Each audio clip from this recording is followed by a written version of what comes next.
Okay. It is 1 p.m. on Thursday, February 19th, 2026. This is a meeting of the Land Use Review Board. I am Janet Hurley, the chair, and I will ask members of the board to introduce themselves, starting with Sarah. Sarah Had, good afternoon. Alex. Again, hello. That was Alex Weinhagen.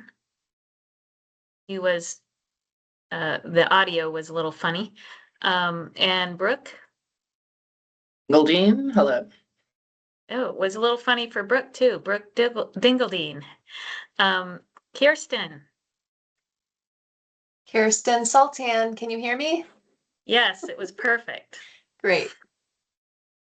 Do we have any agenda updates?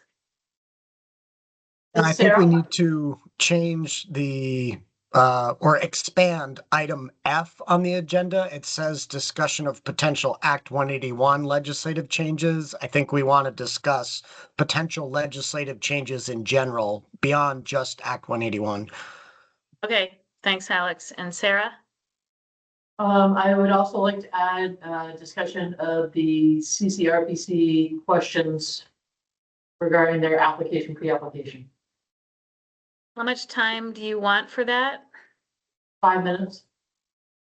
Okay, thank you. We have no public yet. Kirsten?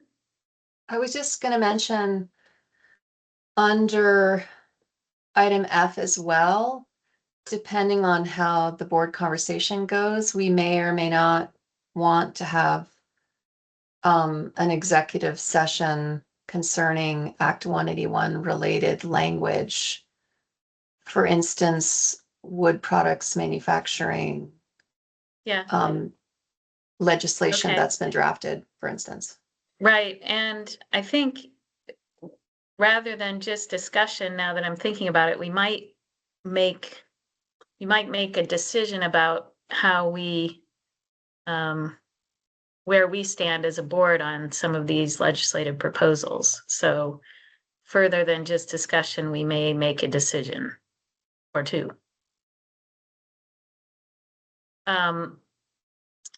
Any other agenda changes?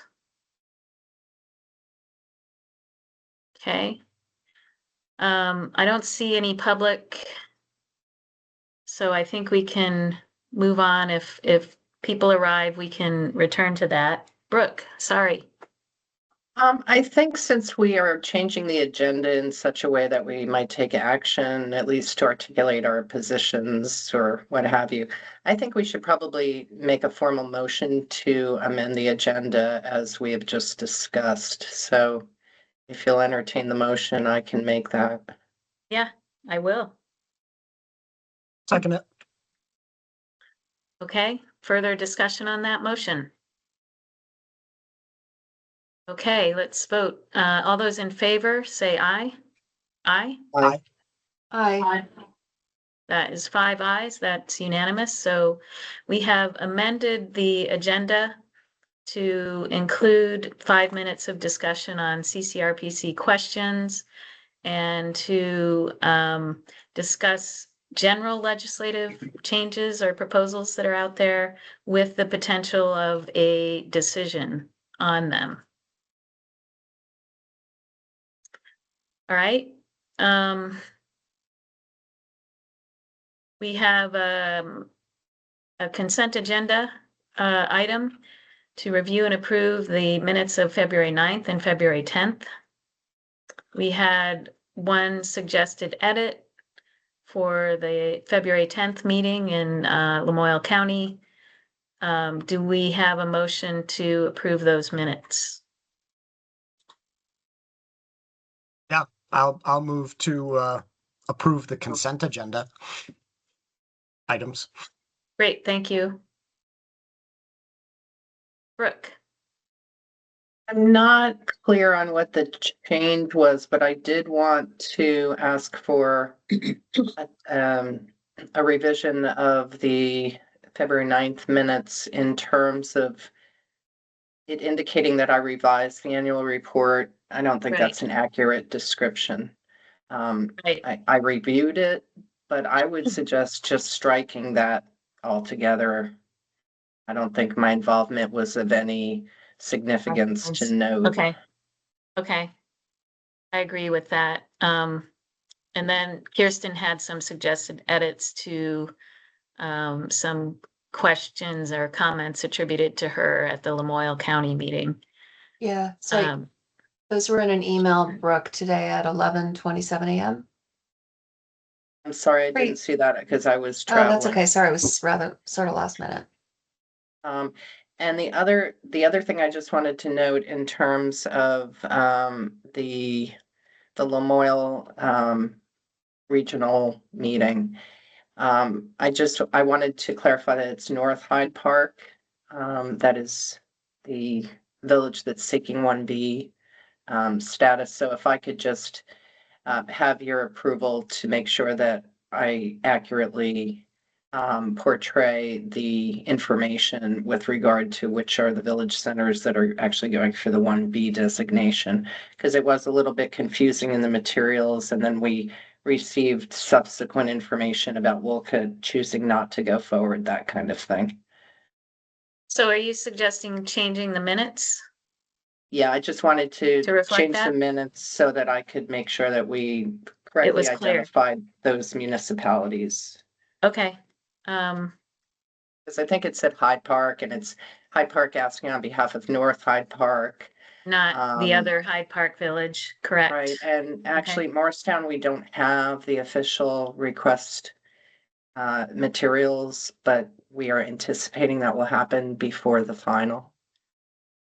Okay, So just so I can clarify that, just so that if folks review our minutes, they don't assume something that's not precise Being in terms of what the request is.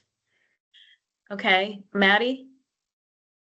Just wanting to make sure I'm getting this right. There's one instance of Hyde Park in the February 10th minutes, and the sentence reads virtual site visits to key areas like Stowe. Then it should say North Hyde Park and Morristown, highlighted current infrastructure, and the sentence continues. Is that what you're talking about? Right, that Okay. was good. Yeah, if you Great. make that one change to about the site visit, that would be great. Perfect. Because we Okay. did go to North Hyde Park. We want to make Yeah. sure those folks are aware of that. Yep. Yeah. Sounds good. Okay, so we had a motion to approve the consent agenda items. The motion didn't include amendments. Is the motioner amenable to these amendments? I am. And is the seconder amenable?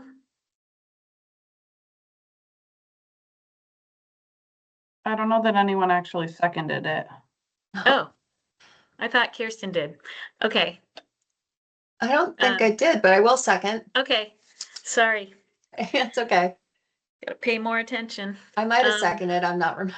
Maybe you didn't. Maddie's probably right. Let's see. So we have a motion and a second. Any further discussion? All right, let's vote. All those in favor, please say aye. Aye. I, Aye. Sarah, I didn't hear you. Aye. Thank you. That's 5. That is unanimous. Let's take up the Chittenden County issue at this juncture. Sarah? I am not sure that I can share the document that I received, but just very briefly, what I will note is that we received a list of substantial questions from CCRPC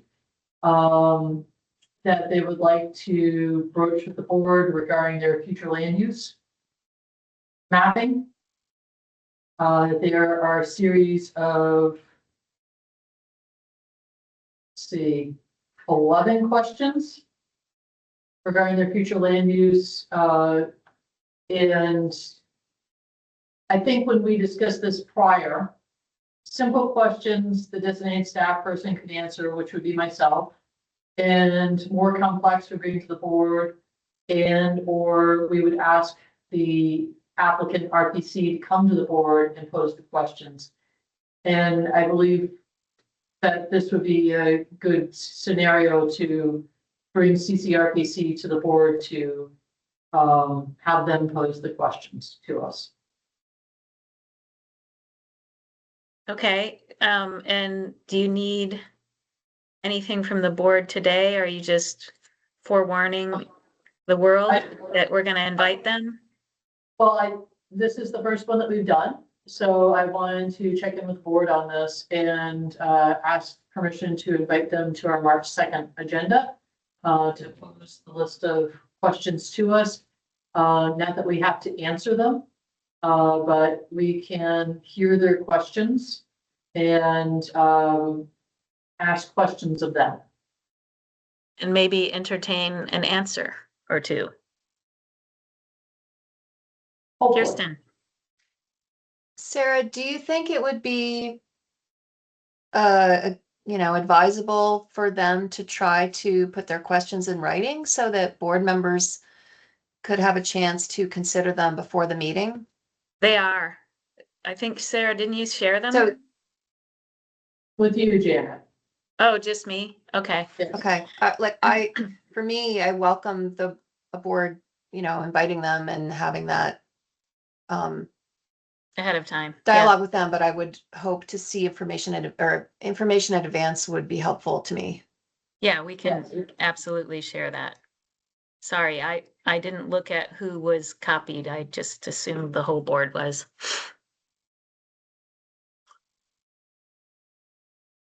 So, yes, Sarah. Invite them, and I think we already carved out some time on that agenda, that draft agenda, so I'm good to go. All right, thank you.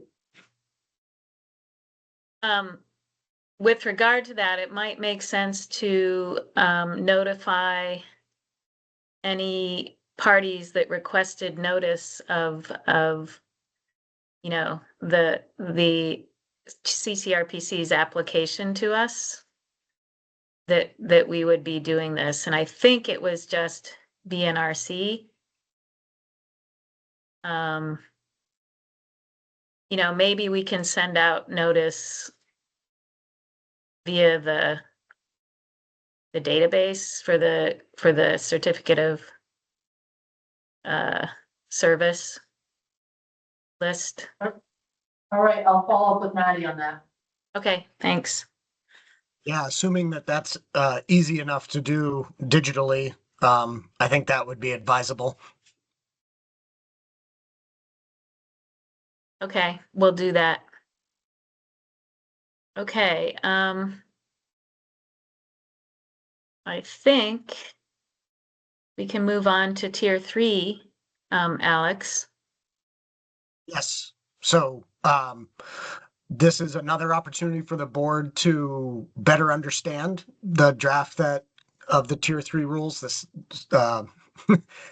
draft 3.3 is technically the draft that we reviewed at a previous meeting. And I think we had largely wrapped up that conversation, but I think some board members were interested in having an opportunity to talk some more.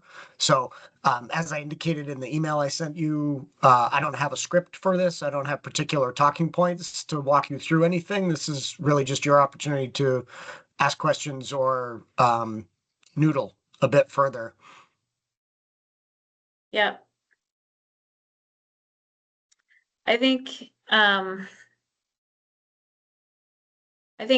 been thinking a little bit about, how can this trigger be as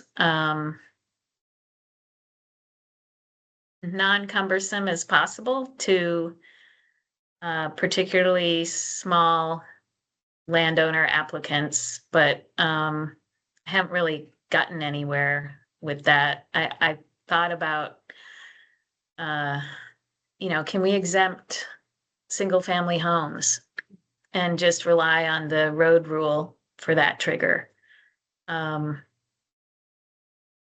And ADUs and duplexes along with it, but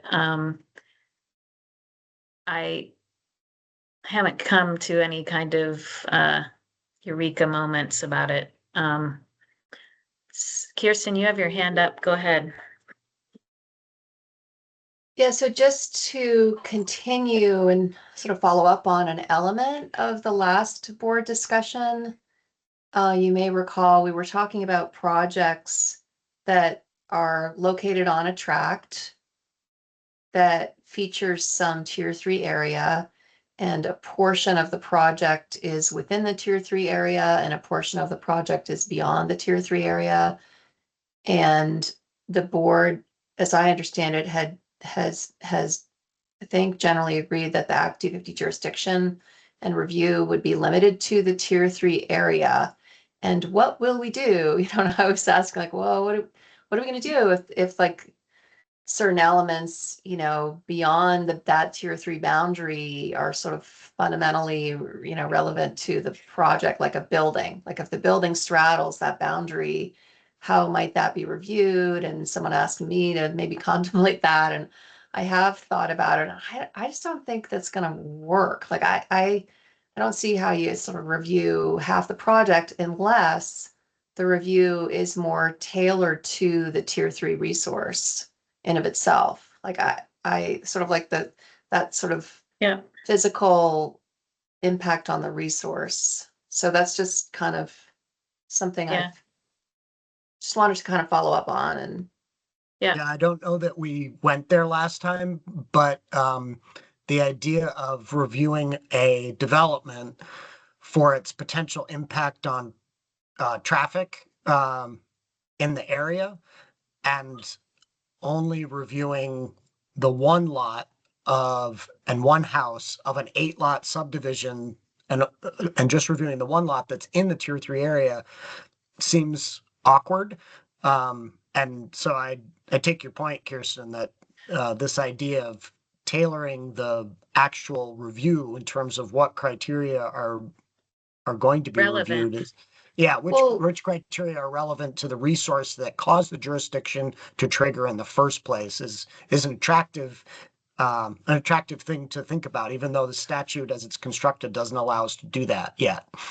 well, yeah, or it wouldn't necessarily be like a lot or a house. It could be like a multi-unit building, for instance, or something commercial and part of it's in, part of it's out, and you're cutting it in half somehow, or some line drawn through the thing. And it's like, well, you know, how do you, what are you only then considering part of that, the impact and the effect of that use in that building on all of the criteria? Like, I just don't see how you can do that. Like, how do you measure where, you know, the line cuts through some room within the building and in terms of number of employees and traffic and those kinds of things too, or wastewater, like it just doesn't going to work. Brooke. Yeah, I've been trying to wrap my head around this as well. Because it's almost like the reverse. Because we're worried about the impact on a critical resource, not the 32 sub-criteria of Act 250 in a way. You know, it's like, instead of looking at the broad comprehensive impacts, it's redefining really what the criterion is. We're trying to protect this one thing or this one geographic plot of land because of the resource on it. I think it's really challenging to figure this out, how to do this within the normal Act 250 process. Doesn't make sense to me either from a practical standpoint of how to implement it.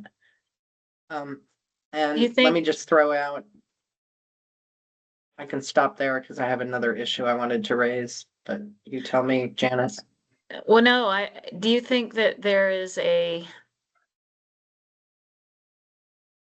change to statutory language about, you know, the definition of our jurisdictional responsibilities. What could change in what change to statute would allow us to do the reverse that you're describing? Yeah, we would have to have an amendment to the statute that either sets out with specificity, you know, there's another process here and this is what it is, or the critical resource that's being defined is the criterion under review and the only criterion under review, or, you know, or that and whatever else is encompassed. And that's why I thought to myself, could we look at each individual resource that we are identifying, you know, how do we address each of them in that context of, you know, what it is we're trying to protect? So if it's a natural community, what is it that we want reviewed with regard to the natural community? Well, you don't want any, you know, runoff going there. So what's your, you know, do you need to present your, you know, site plan that shows how the surface water is being dealt with on the property to make sure it's not going over there?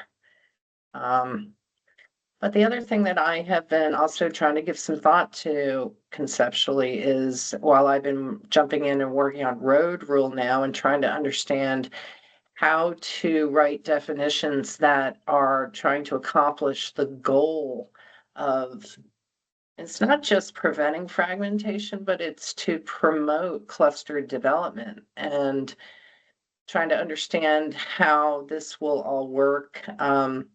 I'm beginning to, because I know Kirsten raised this last discussion, she said she doubted that maybe the wisdom of worrying about and having as a critical resource headwaters. They are remote areas, but will they not be addressed by the road rule? And, or primarily, you know, the more remote areas that would otherwise be the steep slopes, you know, that would be identified as that. Is that something that we should think about again? I know it's late in the process, but considering how much concern is being expressed about tier 3, are we double protecting it now? And if we're having this much difficulty figuring out how to logistically provide an application process that addresses what the concern is, which is the resource itself, could we not achieve the same goal through the road rule and eliminate headwaters? Kirsten?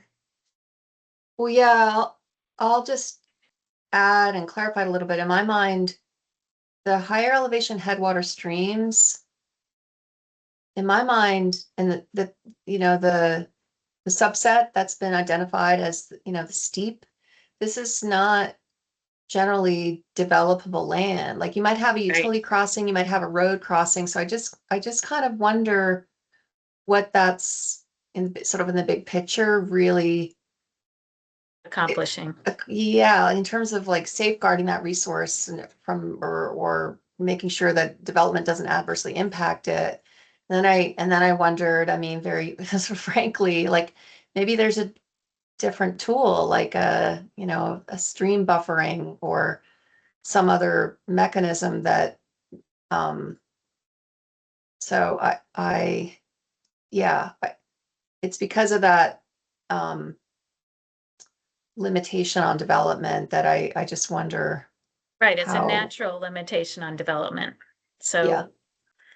So, I Exactly. talked with Alex about that a few months ago. It seemed to me at the time that, you know, nobody's really going to develop these anyway, is what I thought. So why are we putting them on the map and, you know, maybe adding to the alarm over what's getting mapped as tier 3 if it's essentially undevelopable? Yeah, we certainly have received robust feedback about tier 3 thus far. And I think that warrants a conversation about what, and Alex, like what your thoughts might be about where we go next, or what, you know. Brooke, your hand is up. Yeah, the other thing I want to add is, I think I went to either the first or second stakeholder meeting with Alex, and when I initially reviewed sort of A&R's position, I thought, gosh, they seem to be, relying on the road rule quite a bit. They were recommending, well, not so much on some of these critical resources that we were considering. They were suggesting that the road rule would address it. And I was kind of skeptical in the beginning, I have to admit. I was like, yeah, we have a job to do here. We have to identify these things. But the practical reality of it, and as I've been working on definitions to try to make sure we're doing it in a bright line way, in a simplistic way as possible, but also designed to try to achieve the intent of the legislation, I'm just not seeing a big reason to, other than, well, I don't want to, I just think that, okay, it is something that we think is important, but there, to my understanding, this has not been a concern in terms of the headwater areas that we were identifying, as Kirsten indicated. It's not a critical resource that is under assault, is I guess the way that I would But- describe it. But I would like to know what others think, or I mean, yeah, I agree. Sarah, do you have thoughts on this? Oh, I have several thoughts.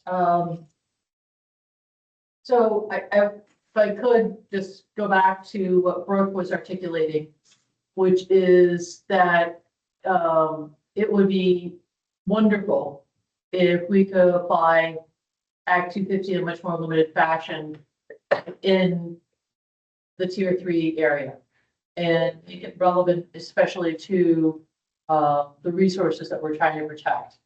Unless state statute is amended further to provide us that power, we do not have that power.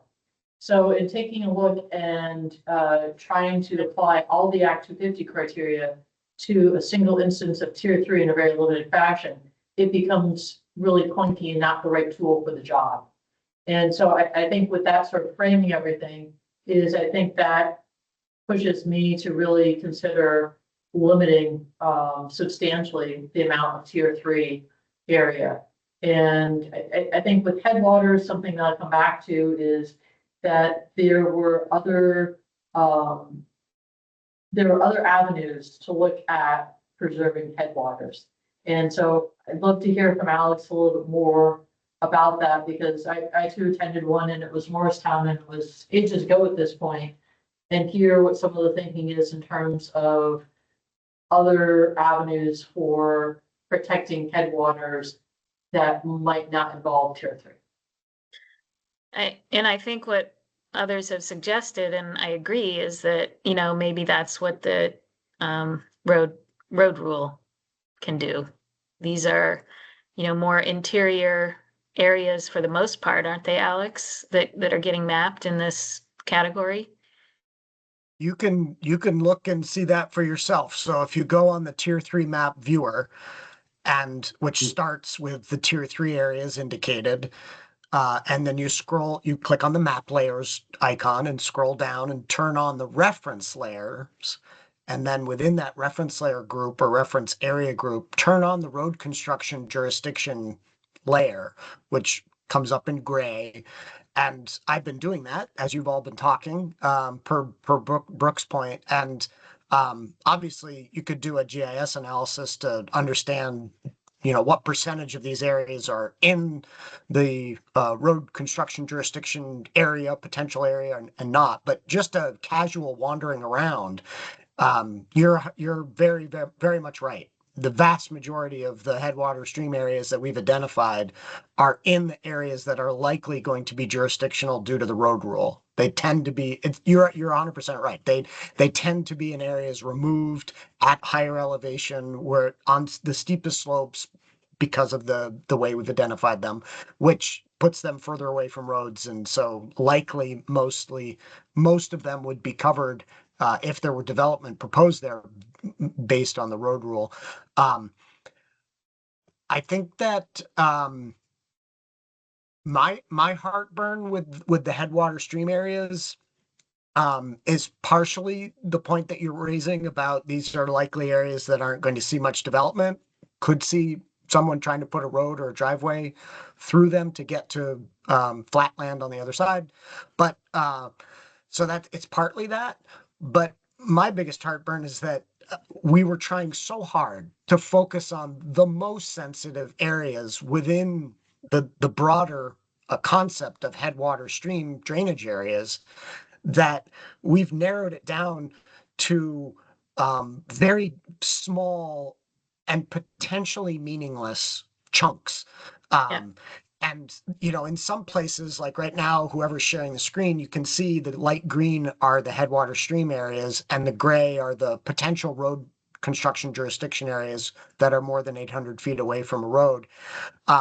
Some of these light green areas sort of hang together, right, and look like a feature that maybe deserves some attention.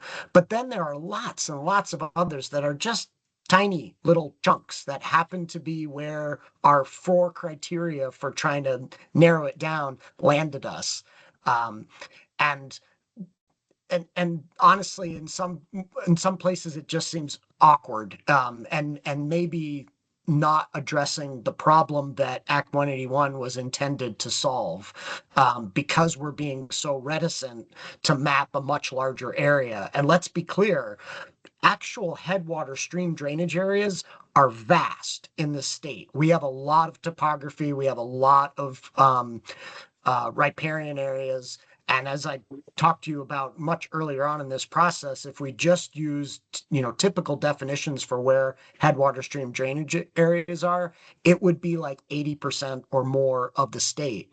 So because we were reluctant to establish tier 3 across that much of Vermont, you know, I endeavored to drill down, and I'm a little concerned that the drilling down went so far as to become kind of meaningless in some places. So that, yeah, they're giving me some heartburn. To get to Sarah's question, yeah, I do think that ANR's initial feedback was that headwater streams are already a criteria within criterion 1 in Act 250, and that any additional protection of those areas might be better suited to some sort of separate ANR permitting process, whether that was a new stream permitting program or riparian buffer program or what have you. And I don't disagree. I think that, you know, some of these resources would be better served from a targeted permitting program that is focused on what that resource, where it is and what's important to do or not do around it, rather than our Act 250 program, which takes a much more comprehensive review and look at potential impacts that may have nothing to do with the resource itself. But ANR doesn't have that program now, right? So it hasn't stood up a riparian buffer program statewide or a headwater streams issue, and so that's part of why it was on the docket and why we were thinking of potentially including it as a tier 3 area. But yet the road construction jurisdiction looks to me like it would protect a vast amount of what did get mapped in that category. Yeah. No. And, you know, even if you consider this potentially meaningless because it got so constricted, the road construction jurisdiction is vast, right? That's also how much, what percentage of the state is encompassed in that, in terms of the way that it was mapped here. I'll just share again. Yeah, I should have It's a that lot. number in my head, but it's Yeah. very, very substantial. Right. It's not in the single digits which is what It's- tier 3 was coming up to. It's definitively most of the state. more Yeah, I than don't know if 50%. I don't know if it reaches the 51%, but if it doesn't, it's very close. Sure looks like it does. Yeah, the mapping can be a little bit deceiving when you zoom Yeah, out. You true. need to zoom in to see just the extent of the road network and the holes that it punches. Yeah, But I will tell you that headwater streams are one of the 6 resource areas that in Act 181 we are required to consider. We don't Mhm. have to include it. We don't have to, we get to pick what we include, but if we don't include headwater stream areas, we have to have a justification. We have to have a good reason for it. And I think you are all articulating some of those good reasons.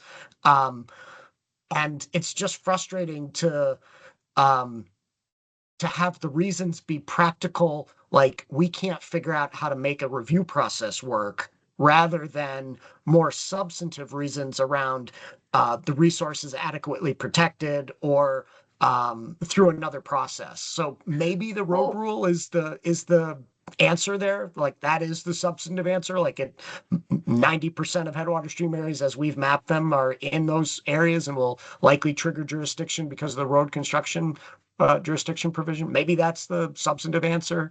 I would love it if there was an A&R permit program that did something more. But we don't have it yet. Lex, what if you were to remove all those that mapped in the teal or whatever color that is,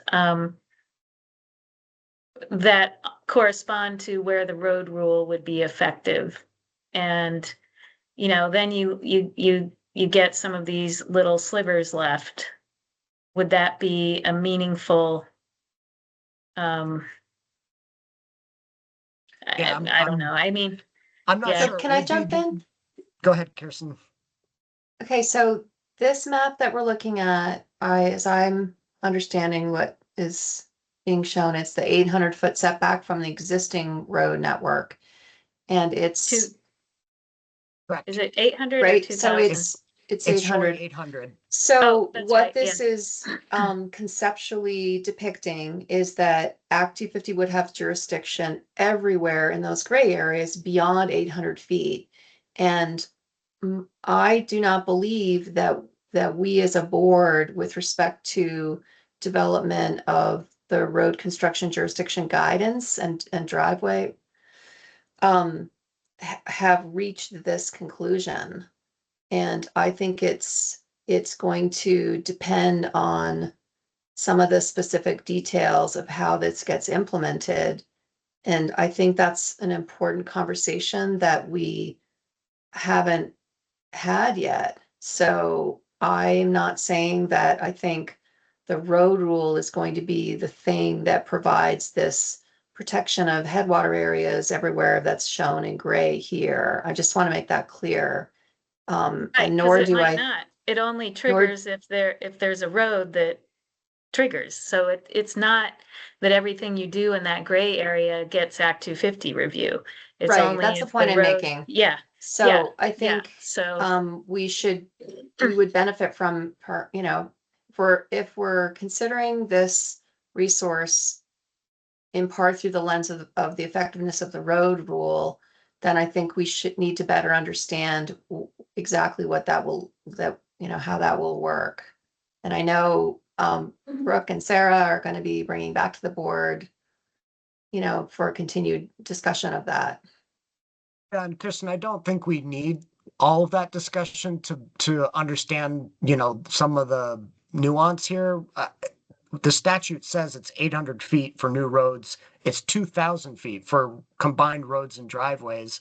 And this map is if you think of driveway development and what comes at the end of driveways as a potential impact on the resource, then this map vastly underestimates the potential for impact, right? The gray areas would shrink substantially if the buffer were 2,000 feet from the roads rather than the 800 that is being shown right now. So you're right. There's, the road rule is not perfect in terms of these these green areas, these headwater, most sensitive portions of headwater stream areas, even without our further work on guidance on the road rule, we should acknowledge that.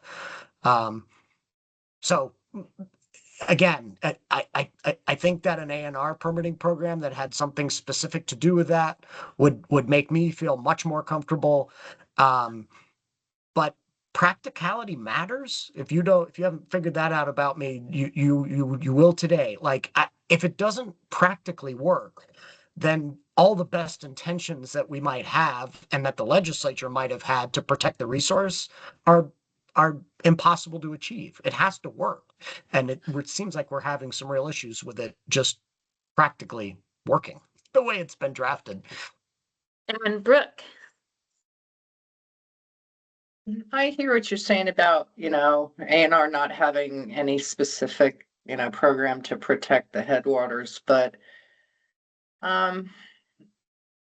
55 years, I don't think that we've seen under Act 250 without that being a specific, area to protect. I don't think that we have seen a problem in this area. It has never come to light that, I mean, not to say that there aren't, there's buffer issues and we use buffers and they're very important. And I don't have a problem with the way you've conceptualized the 800 feet from existing roads. I think that, that's certainly one way to look at it. And with 2,000 feet, that would overestimate it probably because, I mean, driveways are going to go all around and split off from one another and that kind of thing.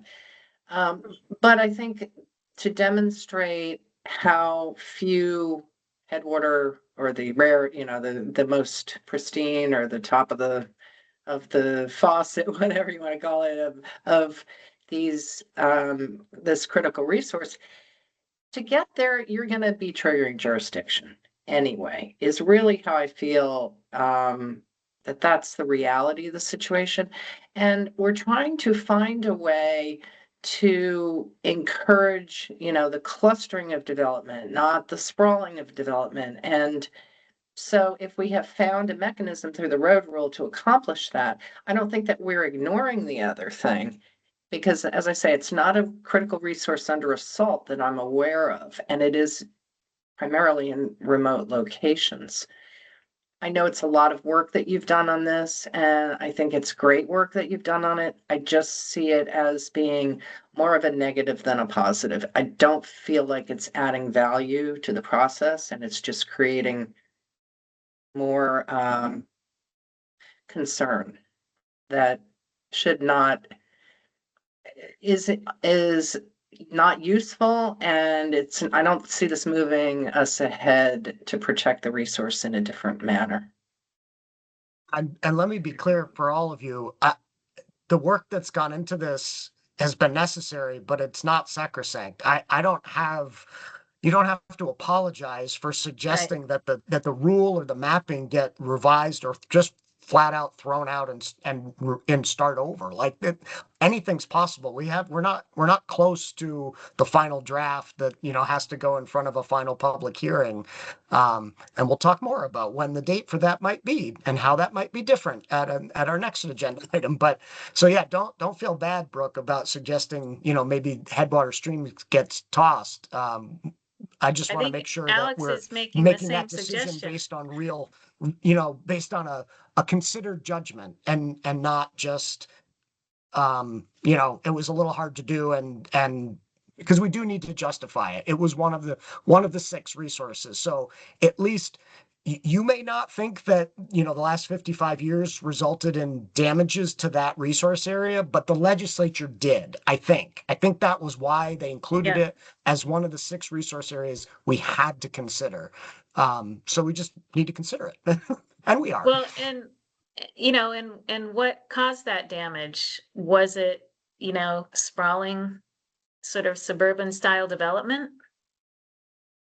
And will clustered, encouragement of clustered development, suffice to address that threat?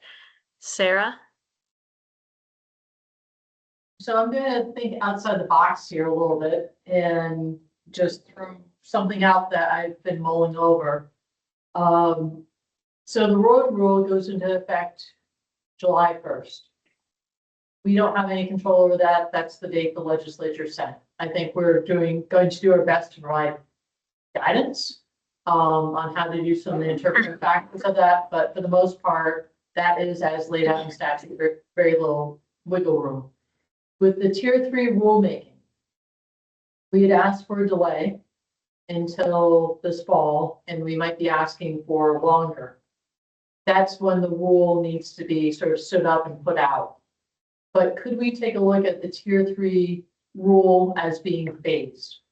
For instance, if ANR does not have a better alternative to govern headwaters by 2030, then the road rule or the tier 3 could take effect in terms of those areas at that later date. I'm just throwing out 2030 as a possibility, which would give ANR a period of time to perfect a better tool to regulate headwaters than this. I just want to throw out there the possible phased implementation of tier 3. So Sarah, we are already contemplating that. I don't know to what extent the four of you are kind of fully aware of it, but it's sort of built into which resource areas we selected and which we did not, and the discussions at the working group level. Yeah. Riparian areas and river corridors are two of the 6 resources that Act 181 compels our board to consider for tier 3.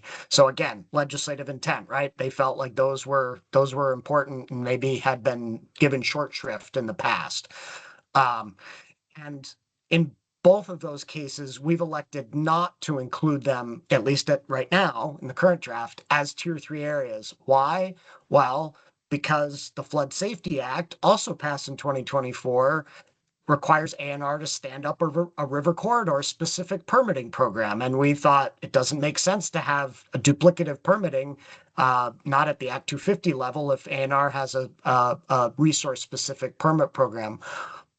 But what if ANR doesn't do it?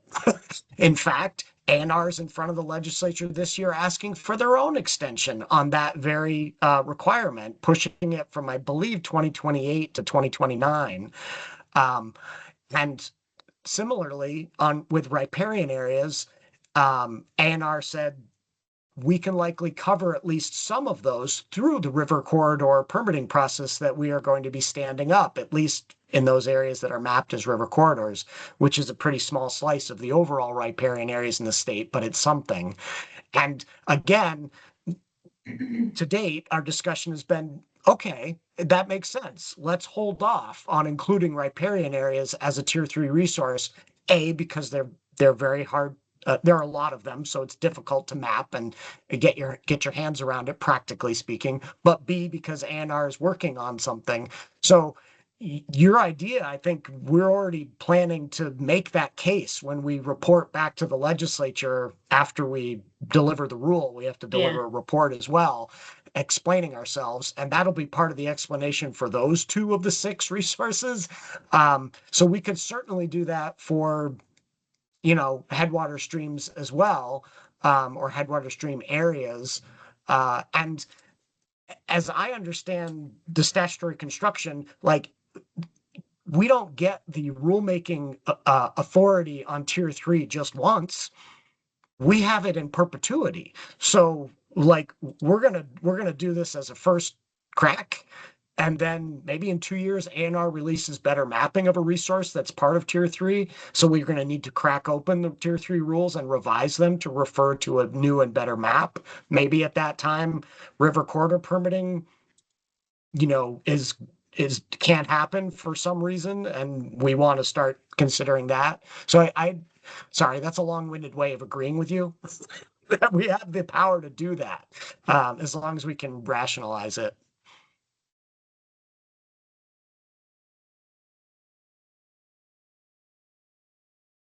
Any more on the headwater stream question, or the question of, you know, triggering a full-fledged 10 criteria and all sub-criteria review versus a sort of inverse that only looks at the relevant criteria. No?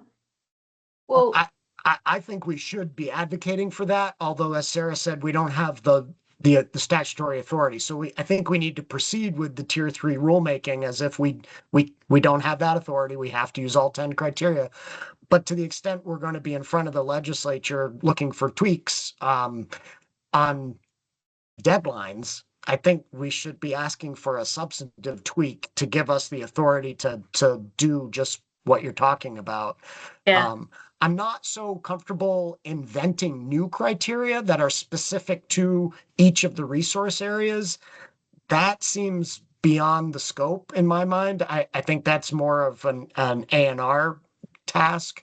But I do like the idea of having them give us the authority to select which of the 10 criteria are relevant to particular tier 3 resource areas. Yeah. Me too. so Alex, are you getting enough board feedback? Do we feel like we're ready to make any kind of specific decision on Headwaters or? I mean, I think I'm sensing general agreement with Brooke's suggestion that resource area maybe doesn't get included as a tier 3, as part of the tier 3 mapping. I would like to bring that back to the working group.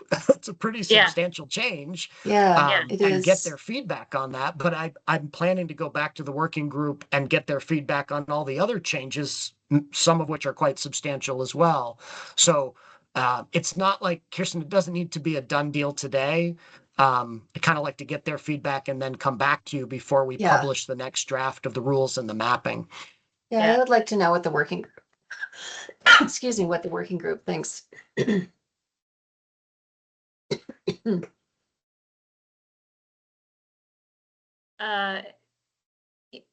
Brooke, go ahead. Would it be of any use to try to put some thought into what an abbreviated or pared down or more focused process would be in terms of, I mean, I don't envision like we're creating new criteria. To me, could this be as simple as there's a natural community here, we want 100-foot buffer? Or, is that might be the extent of the impacts. So Well, the would it problem, be, Brooke, is That that would it's be not, saying you it's, can't develop. yeah, this is, the legislature didn't set this up to say that you can't develop in tier 3 Right. areas. They set it up to say, if you develop in a tier 3 area, you need to have proper review and good design. right? I'm just trying, what I'm trying to like, give thought to is, are we able to contemplate for, say, the 2 remaining critical resources or whatever ones that end up being the thing? Could we try to conceptualize what would be the important things to look at to protect this resource? What would be that reverse process? And I'm not really talking about like, oh, we create new criteria, but like of our existing criteria, or Sure. would it be at all useful to try to define that, at least from a conceptual standpoint? Because I don't even really know what we would ask the legislature to do at this point without understanding what it is that we're trying to fashion or accomplish, or, it's like we want this other thing, but I don't even know what it is. Well, Yeah. I know what it is, so I can help. Yeah. I We know do what it not, is. I do not want the legislature to say, these are the tier 3 resources, and for that one, you get criteria 1, 5, and 8. And for that one, you get criteria 2, 4, and 10. I don't want that to be done as part of a legislative fix. What I think we should be asking the legislature for is a fix that says, as it relates to tier 3 areas, the Land Use Review Board has the authority to craft rules that can limit the number of criteria that will be applied, subject to the rules of the board. And so it's basically just, they gave us the authority to determine when it would be jurisdictional and where the tier 3 areas are. They just need to give us the authority to modify which criteria are part of the review. That's all we need them to Gotcha. do. Okay, I And then gotcha. we say, hey, that was, thank you for doing that. And by the way, we're going to need a little more time because this is going to be a better, more nuanced review process. And it's going to be hard to stand up by the end of 2026. But that's part of our conversation in the next agenda item. Gotcha. It's akin to when I think we got jurisdiction for like the minor process. Maybe that's not the perfect analogy, but I gotcha.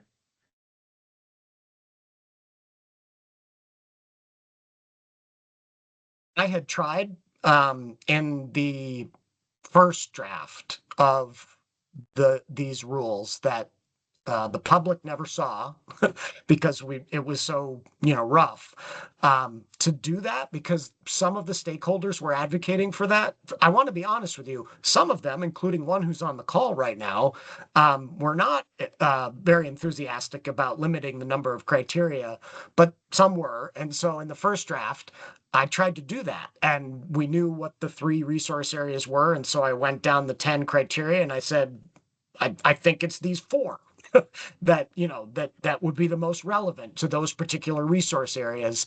But we never had the opportunity to really debate that at the working group level, because we got a legal opinion from our legal team saying, that's not the way the statute's constructed. You don't get to pick and choose which criteria. You only get to pick and choose what areas trigger jurisdiction. And then it's the regular Act 250 review from there.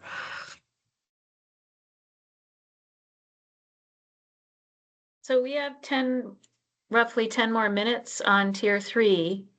Do we feel like we've hashed out what we need to hash out on that for Alex? I don't feel like we've fully hashed out the jurisdictional extent. But it feels like we're just sort of chasing our tail a little bit there, and I'm not sure we're going to make more progress on that today. Annette, go ahead. So as Alex kind of inferred, I was someone who was not in favor of the limiting of the criteria that are reviewed under the tier 3. And I will note that it's become very clear that VNRC is pushing it. And in fact, John Groveman made the pitch, I think, last week in committee. He did. And I'm not an abstract thinker. I'm a very practical, on the ground type of person. And so I don't understand how it would work. And having had experience with Act 250, where I've seen citizens come in the room expecting to talk about, for instance, wildlife, and being told that's already been taken off the table, I have seen in practice that Act 250 on its own has the ability to limit the criteria that are reviewed. So one of the things that was on the list, for instance, that very much concerns me is aesthetics. I'm very concerned about the aesthetics of Vermont. There's nobody standing up to protect the aesthetics of Vermont. And every evaluation that I see is sacrificing Vermont's aesthetics. I mean, we're in trouble there. And so these tier 3 areas, if aesthetics is taken off, aesthetics is more than just about the view. It's about the character of the area. It's got a lot more going on. So to just create a list that says these things aren't going to be reviewed, I'm also, unfortunately, way too familiar with developers who like to find loopholes and game the system. And so I see the elimination of certain criteria up front is going to create those loopholes where a developer could come in and say, oh, well, I'll deal with the tier 3 impact, like on a significant natural community, but then I won't have to get reviewed on aesthetics. And so it's not something that I see working. in practice, if someone could show me how it would work, if somebody was going to try and do that kind of workaround or bypass, I'm happy to be educated about how it could work. But right now, what I see is Act 250 already has the ability to limit criteria. If something comes in where aesthetics isn't an issue, it can be taken off the table by the district commission at the beginning. And that putting it in statute, I think, is a very slippery slope and opens the door to gaming the system. Just to clarify though, we're not talking about putting it in statute, rather it would be part of the rulemaking. And I know, and practically speaking, it may not, it has the force of law after rulemaking, but just to clarify, thanks, Annette. I will also comment on what you just talked about eliminating the headwaters, and I do tend to agree with Brooke that those areas are, in general, not really threatened for development. I'm trying to think of any case that I've seen. I mean, it's the ski areas, but as far as A&R developing a permitting program, I don't see that as an environmental protection. I'm sorry, A&R issues permits. That's what they do.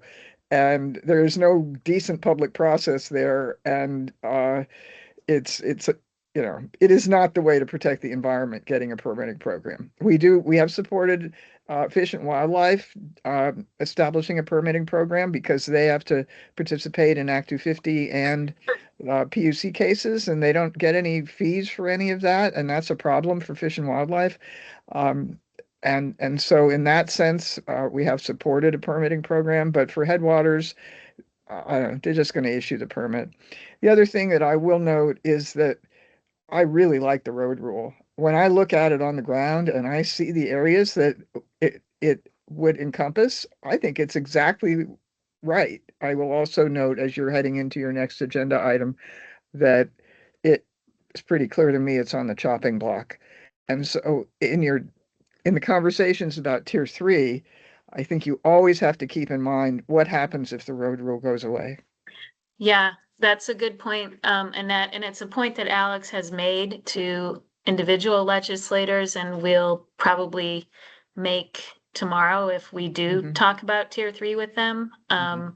We are talking to the Senate Natural Resources and Energy tomorrow. So well, it is really good when you get down underground and look at the details of what it would encompass and what it wouldn't. It's every area that I look at think, oh, good. But then that's the definition of what is the road hasn't been determined yet. And that's something that needs to be made very clear. But I think I heard in the Senate Natural Resources Committee last week, there was somebody made reference to a driveway rather than a road. And that's a clarification that, as you all are working through it, will be helpful to educate the committees, because they are, everybody, you've seen, I'm sure, some of the rather extreme views of what's going on with the work you're doing. And the idea that somebody can't build a house at the end of a driveway is creating a lot of angst. So I think that articulating what the road construction rule affects and what it doesn't affect, and that it's still in process, is important. But it does look to me like they're trying to those in the legislature are actually trying to get you guys to extend it out and not do it this year. That's my sense. So thank you for letting me speak. I appreciate what you guys are doing. thank you, Annette. We will be talking about the proposed extensions and extended or changes in effective dates in a few minutes, actually. So stay tuned. Any more from board members or anybody on Tier 3? And I do want to ask if anyone on the board feels they would like to consult with our attorneys on this question. Brooke, you're next. Yeah, and listening to Annette, it's rattling around in my brain some more. I mean, Interestingly, the identification of these critical resources, in essence, is like the legislature has created another criterion, or, you know, whichever ones are selected, but they just happen to be located in a certain geographic location, right? Or you could even look at them as maybe it's like a neighbor, you know? And so that's what's so challenging about this, because I hear what Annette is saying. I don't necessarily like the notion of trying to define ahead of time, you know, oh my gosh, this is, you know, we're only going to look at these 4 criteria on this resource, because it really is turning it on its head. So I think that we need to keep in mind, this is sort of defining, these critical resources are like another criteria. They just are in a place.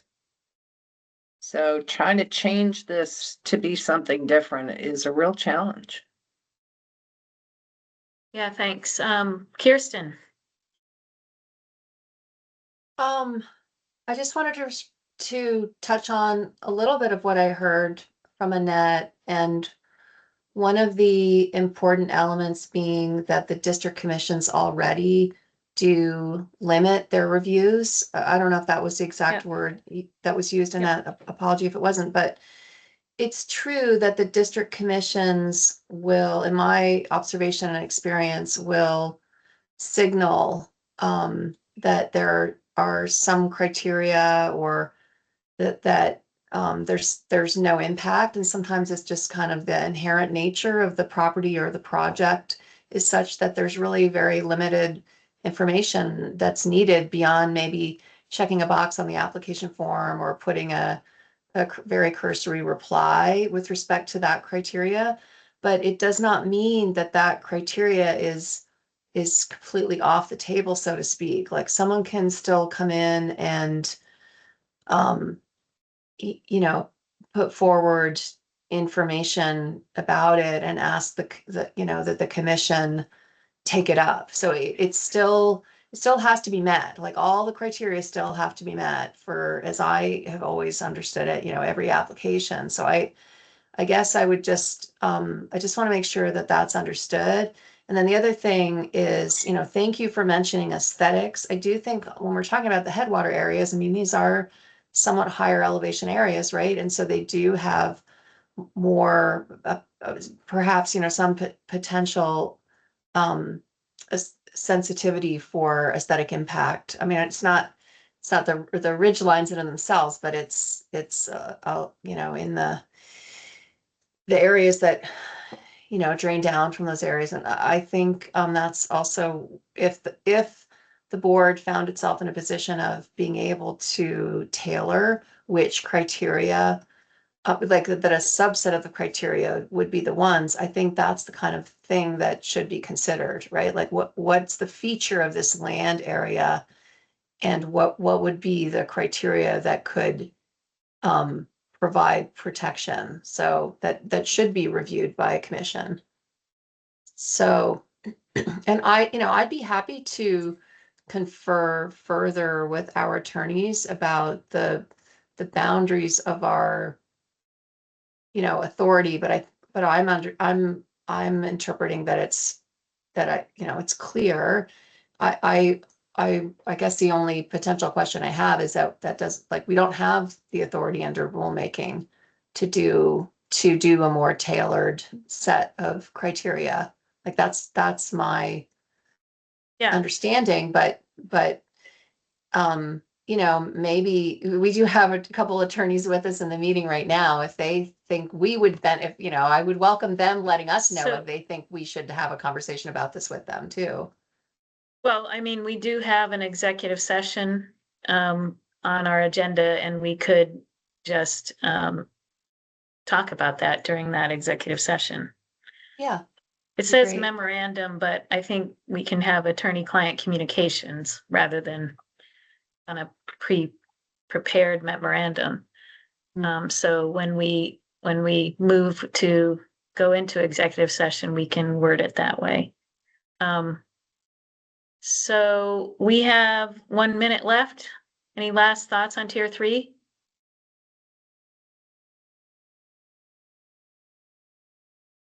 Okay, hearing none, let's move on to discussion of potential general legislative changes. So we've gotten inundated with requests for testimony by various committees in the last week, and we have been asked to respond to various proposed changes in statute. I don't know where to start. Maybe we should start with the S 325. What do people think about that? Yes, please. It dovetails with the conversation we were just having, so I'd prefer to start Yes. there before we forget what we were talking about. Yes, so, okay, so I had it open, where is it? Here it is. So what the current version of, at least the latest version that we're aware of S 325 does is, that's relevant to us anyway. I don't think we need to talk about the residential overlay district, is to extend the effective date of Tier 3 to July 1, 2027.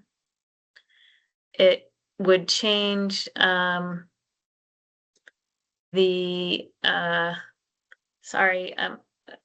this version that I'm looking at is not the latest one, sorry.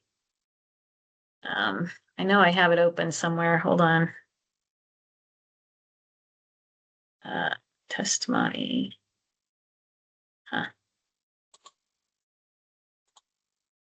Sorry, just a minute.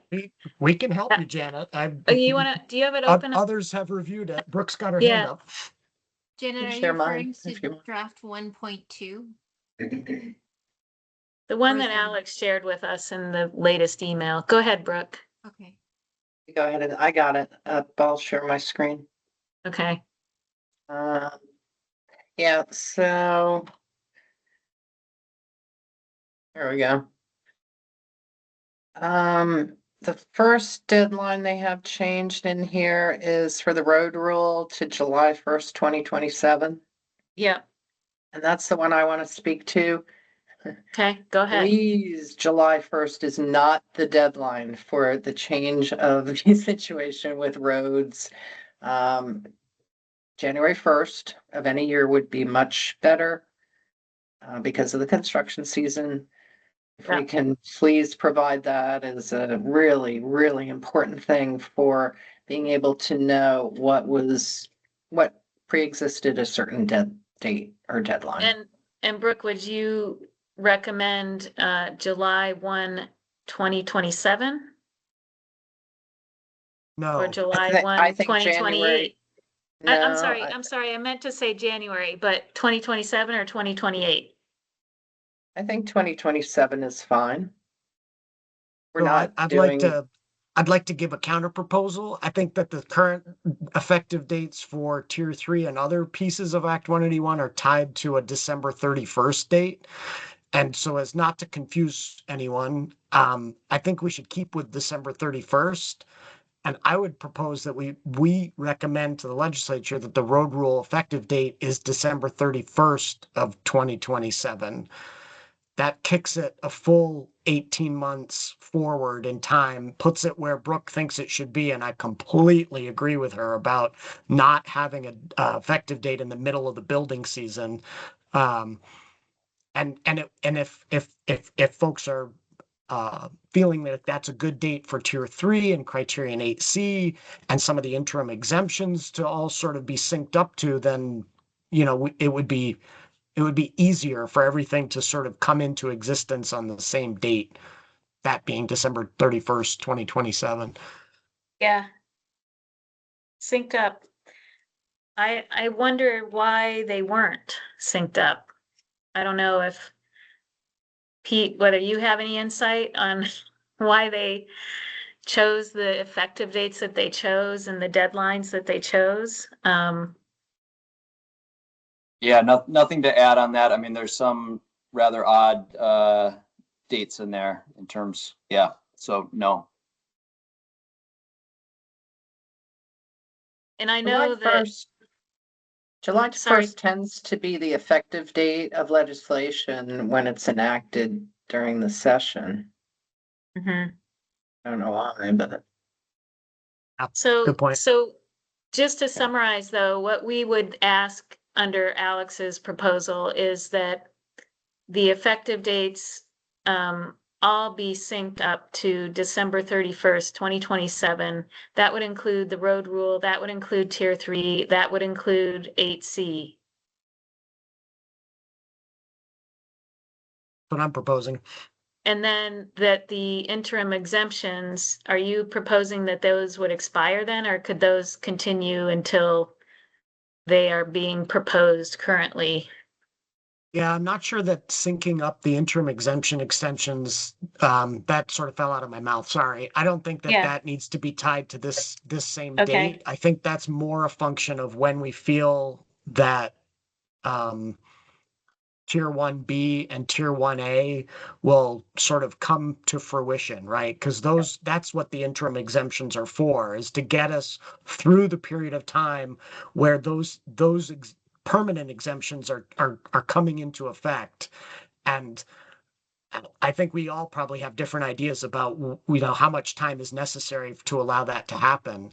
My perspective is that the interim exemptions have been very popular and have been doing what they were intended to do, which is addressing the housing crisis in a conscientious way in the locations that this state has advocated for in terms of where we want to grow for decades. So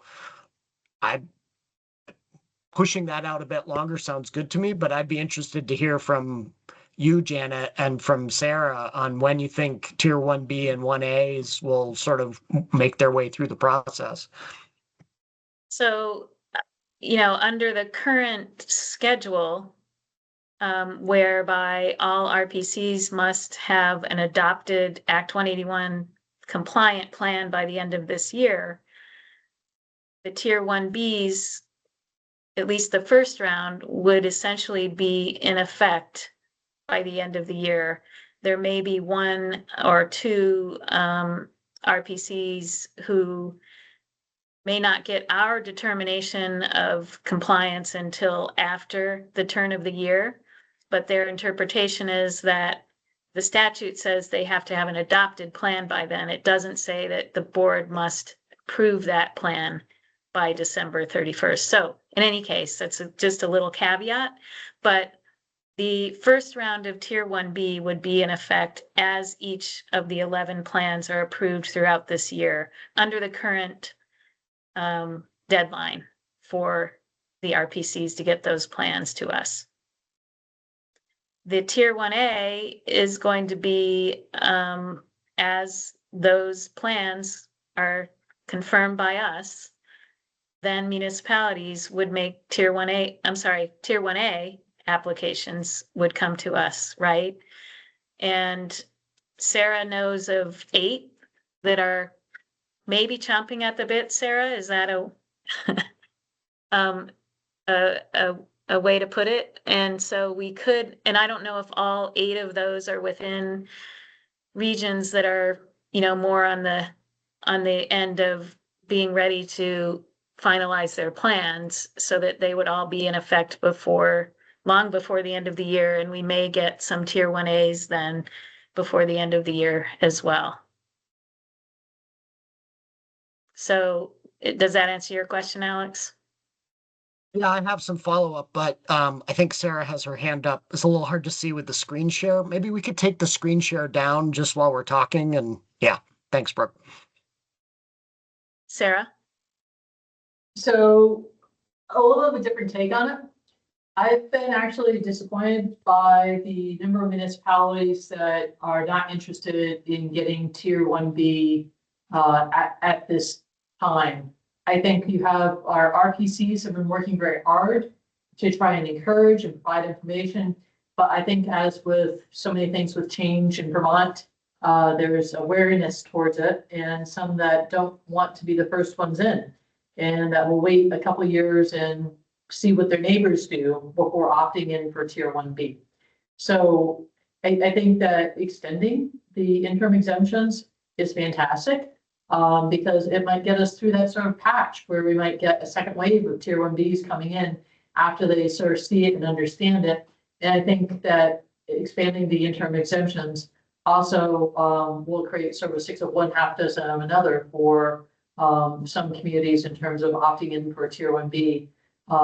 So I think that's very positive, but I think it's just I have a few different reasons than Janet. And unfortunately, I'd say with the tier 1As, it's even fewer people that are interested in the immediate uptake of it. I think with that also, there will probably be a second round of communities that are interested. So the longer that we have with the interim exemptions, the more that sort of chips away at, I think, some of the concerns of the newness of tier 1, and we can hopefully during that time period migrate more communities into tier 1s. So I wasn't making a proposal, Sarah. I was just answering Alex's question as to when it looked like the initial round would be in place for tier 1A and B. I wouldn't mind if the legislature, it didn't include this, but I wouldn't mind if it extended the deadline for the RPCs to get their plans approved by us, because I feel that we will be inundated with plan work through this year to a really, heavy degree, right? And if we could extend that deadline, I would welcome it. And it might give some, most RPCs are it's not going to change their calculus. They've already been on this road, but there could be a couple that might breathe a sigh of relief and say, okay, we have a little bit more time. But mostly it's a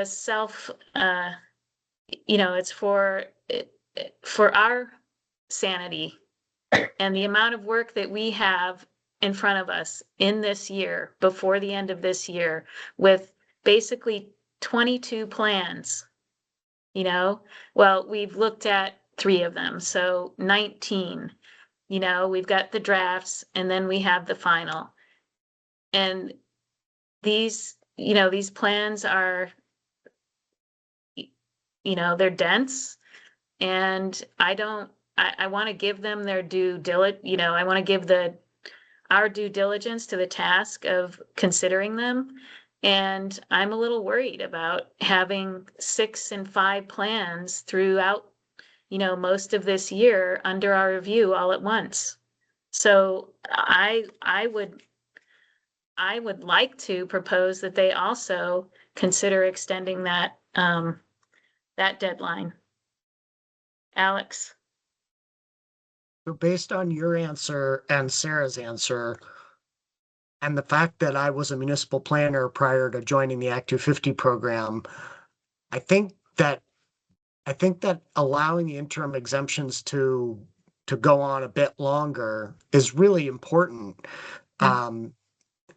Sarah's right. There's a wariness of change, and so municipalities may not opt in the first year. But I'm actually more concerned about municipalities that do want to opt in, but because of the statutory construction and their lack of one necessary regulation, they can't opt in, right? And we just had that experience. Brooke would be, very versed in this in Lamoille County, where so many communities have either zoning or subdivision, but not both. And they need both to be able to get a tier 1B designation. And some of those communities might choose over the next year or two to make that happen. And it would be great if the interim exemptions could give them space to continue to see the positive housing growth that we need in the areas around our legacy designated centers, which is where the interim exemptions are. So yeah, I think in S325, it's generally a 1-year extension on most of the interim exemption dates. And I think we should be jumping up and down to say, yes, absolutely. Yeah. Maybe 2 years, maybe pushing it from 2027 to 2028. But I think we should at least be supportive and articulate what we're seeing in the review of Tier 1B and 1A that makes that a worthy thing to do. Yeah. Kirsten, or is Kirsten next? I can't tell. Yeah, Kirsten. Yeah, I think I'm the only one with my hand up. So Janet, just a clarification, I hadn't thought about pushing back the regional plan review deadlines. And I agree with you that it's a lot coming at us. And you mentioned that there might be one or two that breathe a sigh of relief, but I wonder, has anyone asked the RPCs?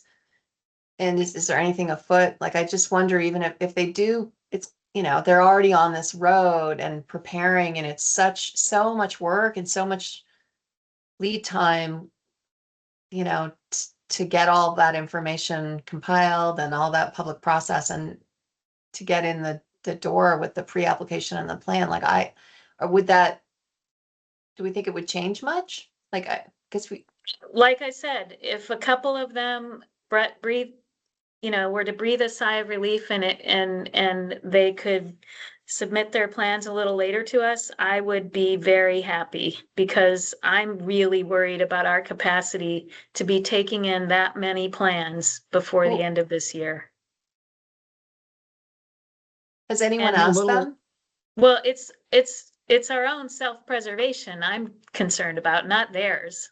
And Well, I know, but so- if I'd just be curious if well, I mean, they I would take, think we think there they are would take some- advantage of having more time. right, there Yeah. are some that might. I think there are Well, some of that are course. dead set Yeah. on getting this done. Yeah. And so if even if one or two did that, it would be helpful to us. So that's why I would like to consider proposing that they push it out. Brooke. Yeah, I agree with Janet, because, it's not changing the requirement. It's just giving more time so that they can choose to do things later, if that suits them. And I agree, it might help us. The other question that I want to raise is, do we want to ask for any relief in terms of the turnaround time for these plans, either in lieu of or in addition to the change of, possible change of a deadline? I mean, it's the glut and the then turnaround time that is problematic, or potentially so. I thought about that too, but I feel like the turnaround times are not unreasonable, and it's good to get them off our plate and not let them linger. And so I don't think that's as important as just changing the deadline that the RPCs have to have adopted the plan and get it to, and then therefore get it to us. Alex? So I'm reluctant to support that change, Janet. I totally understand the self-preservation, but two things. One, they gave us 5 full-time staff members. It's the 5 of us. And I feel like we should endure the pain and do the job. Especially if this is not a request coming from the regional planning commissions themselves. But the other reason is that I have some familiarity with how the legislature works with crafting bills, and the more we ask for, the less likely anything is to happen. Like, I think if we're going to go in there tomorrow and give some testimony, it should be targeted and concise and not be asking for everything. And I feel like the RPC deadline is peripheral to the, the items that we previously had thought might need some changes. Not that it's not existential. I agree it's existential. It could be simple, though. You could just add that to the 8C Tier 3 road rule effective date. I And know, change this date. But it's going to Okay. be hard enough to get their brains turning on all the other things that we're suggesting, several of which are somewhat supported by other bills that have been introduced or the Rural Caucus. This isn't one of them. So they're going to then need to have testimony from VAPTA. It's just Yeah. going to confuse things, I think, in a way that it might be counterproductive to our other goals. All right, I'll let it go. We'll just plow through. Sarah, your hand went up and then down. Well, I think what I was going to offer is, I hear you both, but I tend to agree with Alex, so. And I do want to, there are some things on page 8 of this bill that start with Tier 1A that I'd like to discuss when we're ready to get there. I think we're ready if you're ready. Just quick comment on the pushing out of the RPC plan approval part. I think that's something that you may be able to endure the pain now, but then look for a request to have those staggered out in time going forward. In future. Yeah, Future I don't years. think that, Yeah. but I don't think we can do that, Pete, because, every RPC is, I mean, the need for changing their plans, updating them, amending them, we can't be involved in that. And insofar as we can only take, a certain number per whatever period of time, I think we would be complicating something that we don't really need to worry about. I think the only time we need to worry about it is in this first year where we've got 11 of them coming at us twice. So, Well, but so after that, they're going to start being staggered. Well, won't they be on the 8-year cycle? Yeah, Yeah, but that's what I they're, was just but saying. what And then- happens is they get amended and, things happen. I don't think that we're gonna get 11 within a year ever again. Okay. I'll just put it Yeah. that way. Yeah. Just throwing that out there. Yeah. Just for that practical. Yeah. Kirsten, what were you saying? Oh, I was just gonna offer my interpretation of what Pete was driving at, which is are we gonna get another surge in 8 years, or will A board in the future, right? Get that? So sounds like We'll get a you're envisioning surge. that there will be some natural staggering that occurs. Yeah, there will be. So Sarah pointed us to page 8, where paragraph H is struck, and then the next page, 9, in which there is new language about updating its Tier 1A guidelines to set procedural standards to ensure consistent application of requirements across municipalities. So we aren't entirely clear what they mean by that. We can ask them tomorrow when we talk to them, but my impression is that it stems from the previous strike through, which allows that our program, the Act 250 program, will retain enforcement authority if and until a permit is transferred to the Tier 1A municipality. There could also, I don't know what they mean by it. So Sarah? So I'm concerned, it starts on the page before, which takes our ability to enforce within Tier 1As, unless we revoke it, and that's crossed out. And then the piece about transferring to a municipality is crossed out. So I think my first question, I have several questions. My first question is, Can I there- interrupt just for a sec, Sarah, because I'm having trouble following where you're talking about in the version that I'm looking at. Could you share your screen? I can, I've got it open.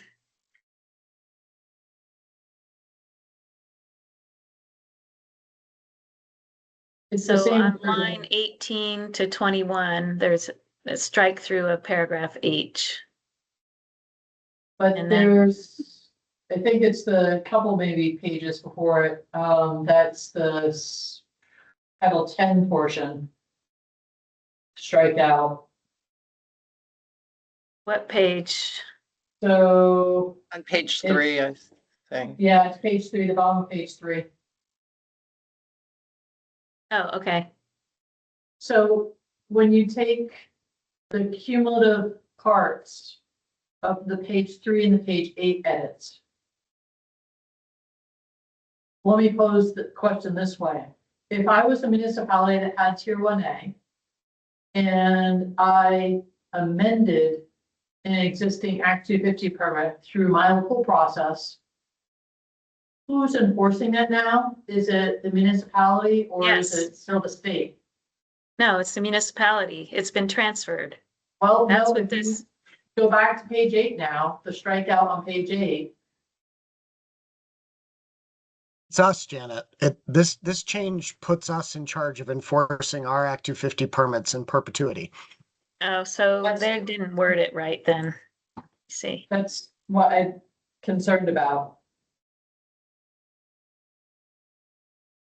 There used to be a section, there is a section that refers to how like we jump in if they don't do something in a reasonable time. Maybe that's already gone. Well, that's From the a- strikeout on page 3. Yeah, I see it the same way that you're seeing it, Sarah. It appears that with these proposed revisions that perhaps no one would be enforcing the Act 250 permits in a tier 1A area. So I Not think what we had necessarily. endorsed as a board was the idea that when a municipality amended an existing Act 250 permit, that would be transferred at that time. right, And so that municipality would not get all of the pre-existing Act 250s transferred upon becoming a tier 1A, that there'd be a gradual. Right. And because it becomes a little bit messy when a municipality amends an existing Act 250 using their permit process. I don't think that we then can come in with our enforcement and enforce a municipal permit. So I Right. would say that I think this is an inarticulate way of addressing the concern that we had raised. I think that there will probably be some federal language that could occur. And I would also say that I've talked to several municipalities that want the option of taking it all at the time that they get tier 1A.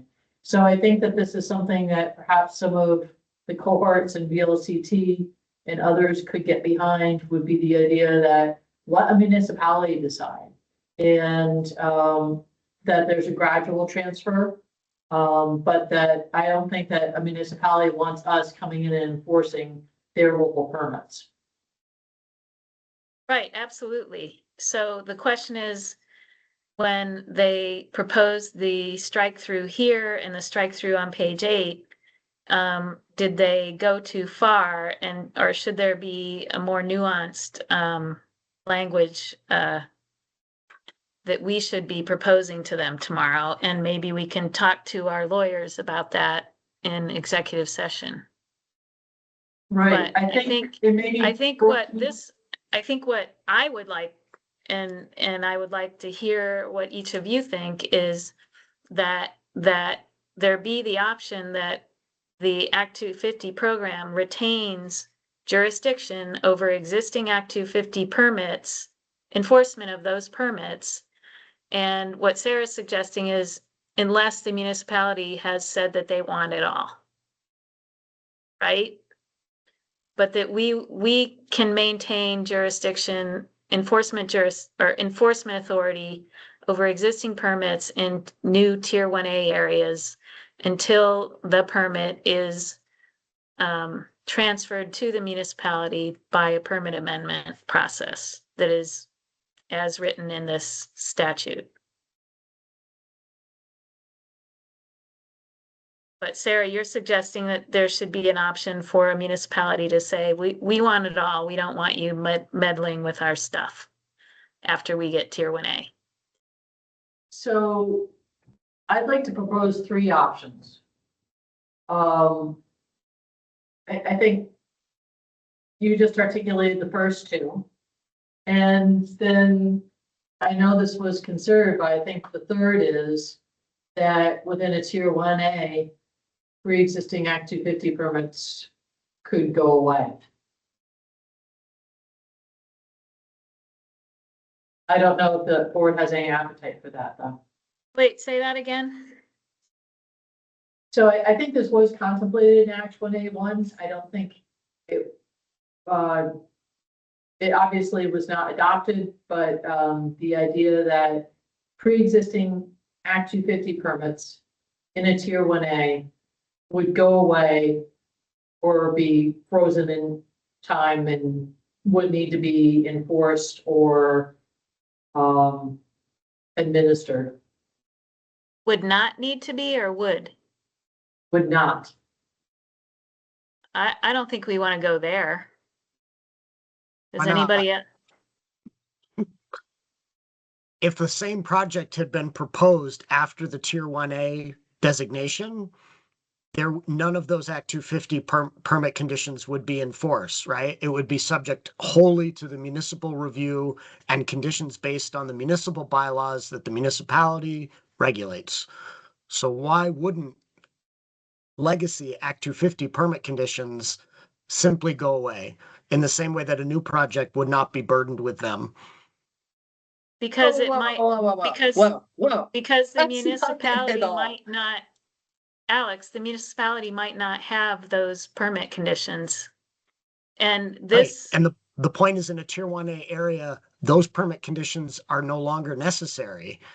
that's not how the No. legislature No. contemplated this. The legislature contemplated this by having a very careful review of existing Act 250 permits in tier 1A areas. And it instructed that the municipality could transfer the permit provided that they addressed the Act 250 conditions under their own regulations. And if their own regulations couldn't address that particular condition, then they had to take that condition as a condition of their own permit. No, I understand how it transpired, and I didn't think that this board would be willing to entertain a recommendation that the legislature change course on that front. But there are flaws in the legislation, in the approach that you just described, and they were discussed during Act 181, so it's probably not worth talking about them again. But a municipality's ability to enforce a permit condition that its regulations have no authority over and don't give the municipality any discretion as to what to do with, that's very problematic for the municipality and for the applicant who might seek to revise that permit condition someday in the future and be unable to do so because the municipality has no way of addressing it. Understood, but just as, changing the deadline as to when the RPCs had to have their permits or their plans approved by us, that is a huge can of worms. We're not going there tomorrow. Agreed. It is a huge can of worms. Yeah. Kirsten? If it's Can I speak? okay, Because I got knocked off the numbers. yeah, I was just gonna say Brooke lost her spot and I'd love to hear from Oh. her, but first, if that's Sure. okay.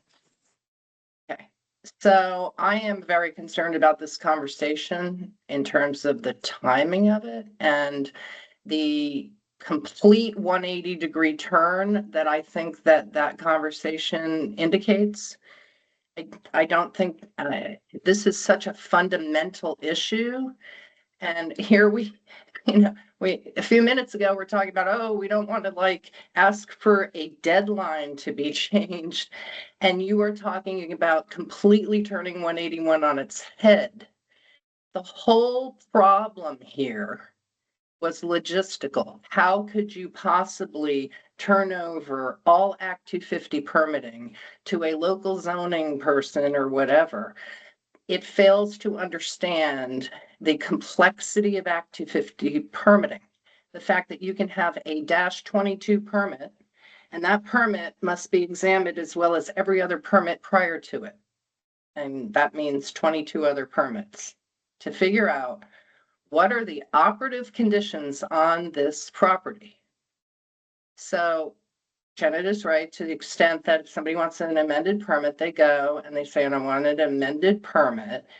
And the existing Act 250 conditions get transferred in and incorporated, assuming that the zoning ordinance has a similar kind of regulatory provision. And the ones that are not covered that are Act 250 conditions still have to be imported and honored because they're important. Now, the notion that any municipality is equipped to do that, I've always thought was the flaw in this legislation.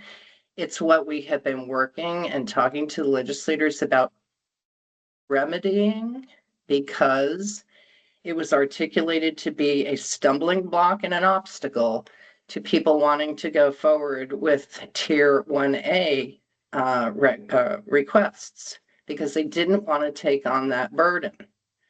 And I think it would be a foolish burden to take on. So we were trying to fix it so that the people would be more interested in taking on the responsibility of going to Tier 1A.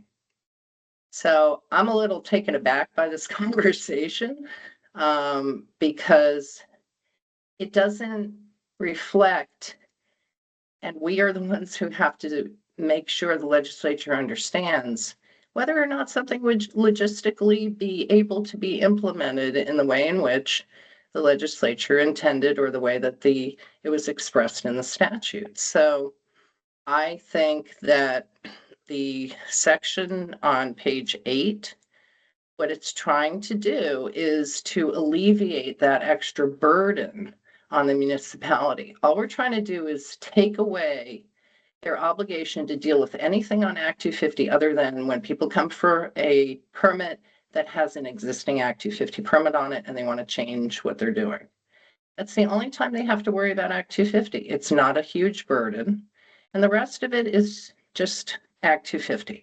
Now, if someday somebody wants to talk about whether or not in Tier 1A there are existing permits that could be voided and of no longer use and effect, that could be studied, but that is certainly not something that we should be in any way, shape, or form suggesting to the legislature at this juncture. Yeah, I think I'm right there with you, Brooke. That's what I've been trying to say here anyway. So, I don't think, yeah, that's not where we're going with this. Sarah? Well, Kirsten had her hand up before me and then she lowered it, so let her go first. My hand got timed out. I was up so long. I will just jump in very quickly to say, I agree with Brooke. If establishing Tier 1As does create a conundrum with respect to some occasional permit condition that someone, it needs a body to go to consider potential for modification of that obligation, I think there should be the system should provide for that opportunity. But I guess I would also say that under the existing Act 250 rules, there is a prescription for the factors that can be considered to determine eligibility for revising an existing permit obligation. And they consider things like changes in fact or law, and they are, the body that would consider those requests. I mean, I agree with Brooke in that I think it would have to be studied, like what. So it's the process is laid out in Act 181. Well, We yeah, don't but need to have this conversation. We're not suggesting any changes. So it's laid out and there's no There's no reason to have this conversation as far as I can see right now. Well, I'm interpreting that part of what Alex said is he thinks there's a gap. Am I not understanding you, Alex? Yeah, I'm Wanna saying there's solve this problems with problem. any particular strategy, including the one that is in Act 181. Right, But I don't want to distract from the other options that Sarah mentioned. Why don't we talk about those? And if folks have suggestions on what should be changed on page 8, maybe we should just talk about that. yes, Yeah. yes. Right, and Sarah? I But think just to be also clear, I'm when with, Kirsten. What?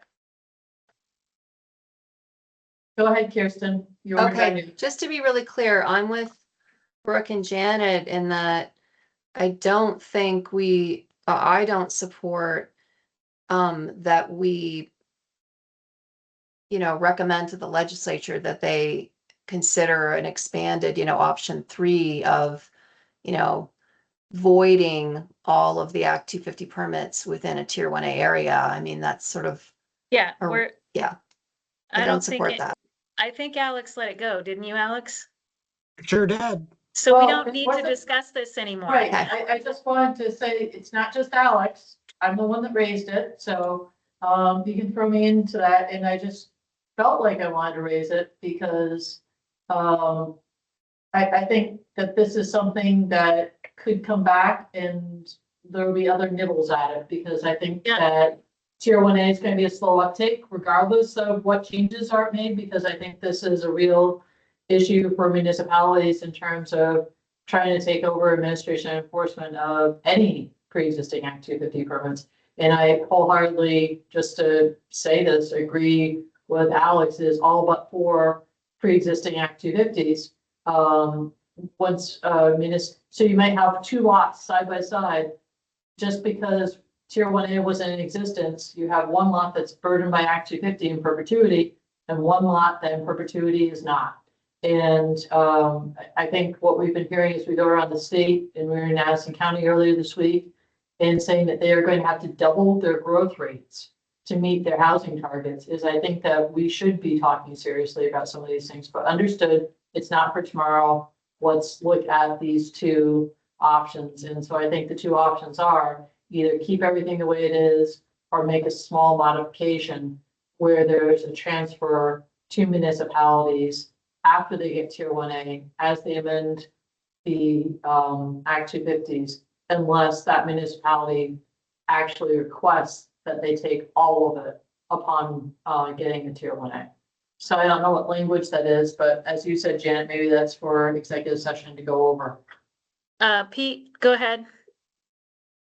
Yeah, I was just gonna say, all but that latter part about, at the option piece, the board did, provide language to the legislature, including this committee, on this issue. So we do have that language for section 8, that you can draw upon. But I would say we should talk about it in executive session in terms of any changes to that language for other incorporations. Alex? I get Brooke's help to just tease out the other end of the spectrum. So, there was the little bomblet about maybe Act 250 permit conditions can just go away. We're not talking about that anymore. The other side of the equation is maybe Act 250 should forever be the entity that enforces Act 250 permit conditions.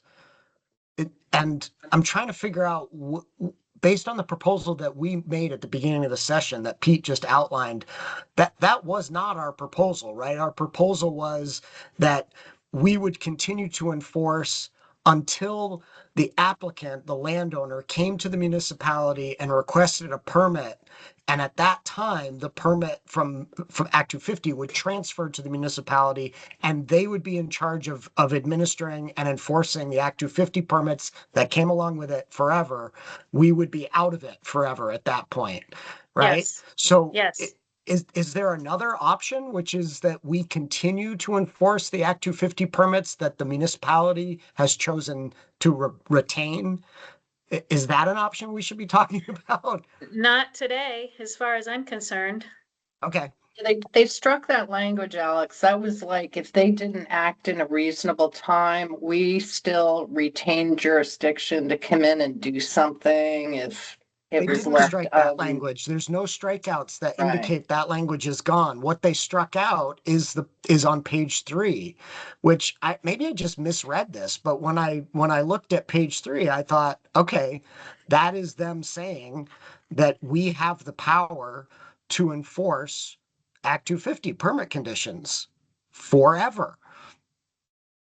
It's striking No, out the this phrase is- that says neither the board nor the A&R shall enforce permit or a This certain is amendment after jurisdiction. transfer. Unless, This yeah, is it's after transfer.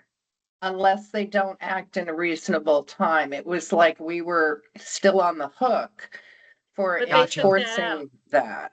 If they Gotcha. So didn't. that is part of the strikeouts. That's what Yeah. my brain got Yeah. turned around on that. Yeah. Thank you, Brooke. That's why I needed your help teasing it apart. Yeah, and I would love for legal just to double check and make sure that we are, I'm pretty clear that I don't have any doubts that we still retain jurisdiction on anything but that's taken. And just one thing that I just want to be a little more precise about.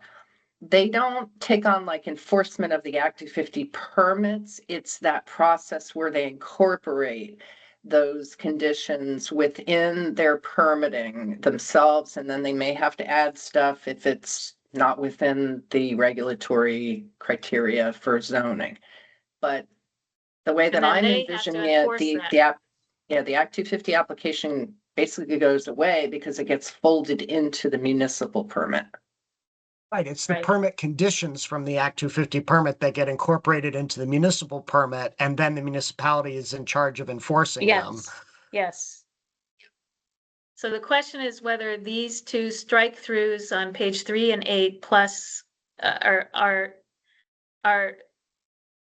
adequately reflective of that scenario. So this is, once there has been a transfer, it's giving it to the municipality. We're not going to be enforcing, right? And then on page 8,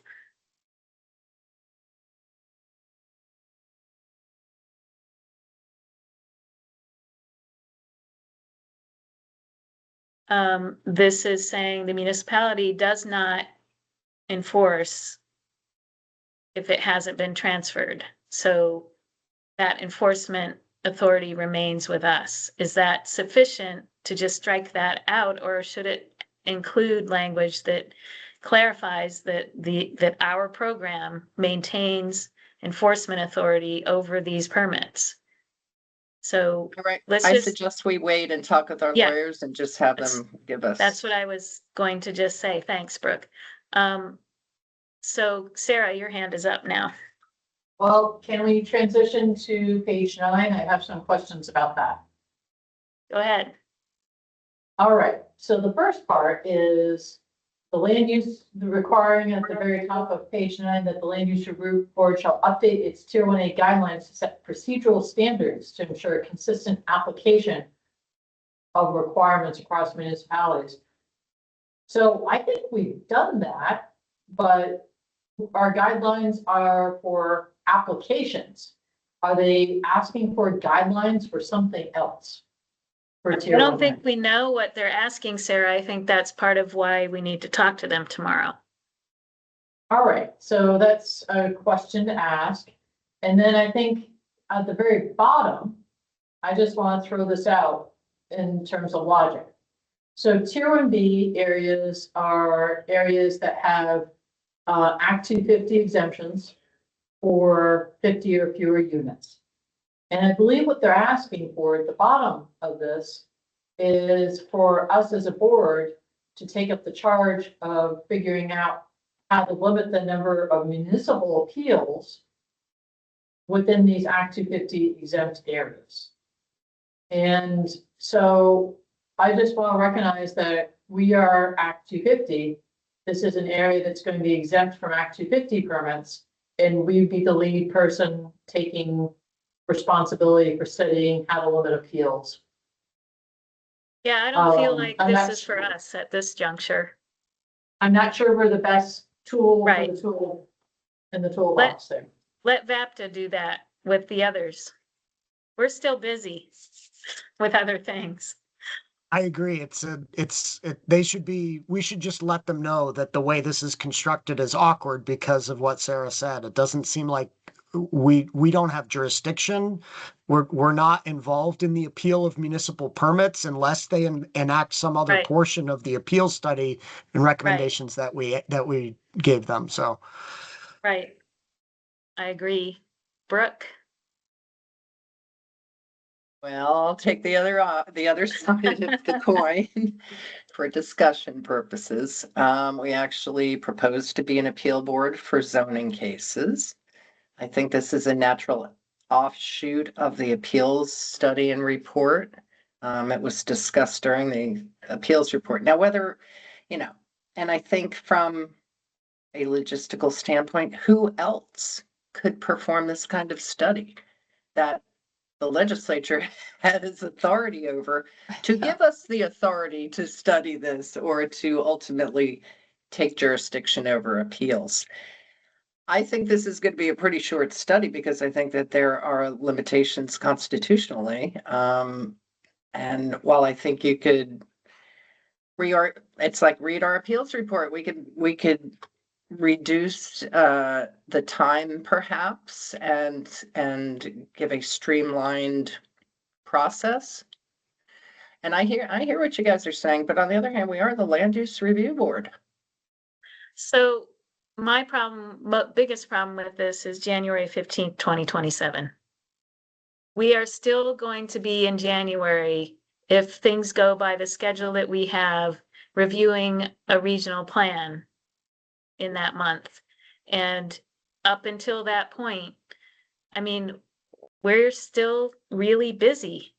And to throw this in here, a study that needs to be, formally conducted, and then that's not the date, as far as I'm concerned. Yeah, I don't quarrel with that at all. I just want to focus on maybe this is exactly what we should be doing. I don't know. Yeah, I think though, I agree with Alex on this. It's too soon to put it in legislation. Sarah? So just a couple other tidbits for thought. I think there's a bigger question here because I think as we've listened, there are communities that don't want Tier 1B. They want to continue to have Act 250 be a backstop, or they can't have a Tier 1B because they don't have both zoning and subdivision regulations. I think out of this list, VLCT as representing municipalities might be able to fairly represent all of that, and we could be a member. I think there's a list of other people to include. Absolutely, we could participate and be at the table. Our timeframe's too short, but I think there's a bigger conversation in terms of municipalities that are not becoming Tier 1Bs. And I also am concerned that trying to do more might deter more people from becoming Tier 1Bs. I think that's a conversation that the LCT would be poised to have with its member municipalities.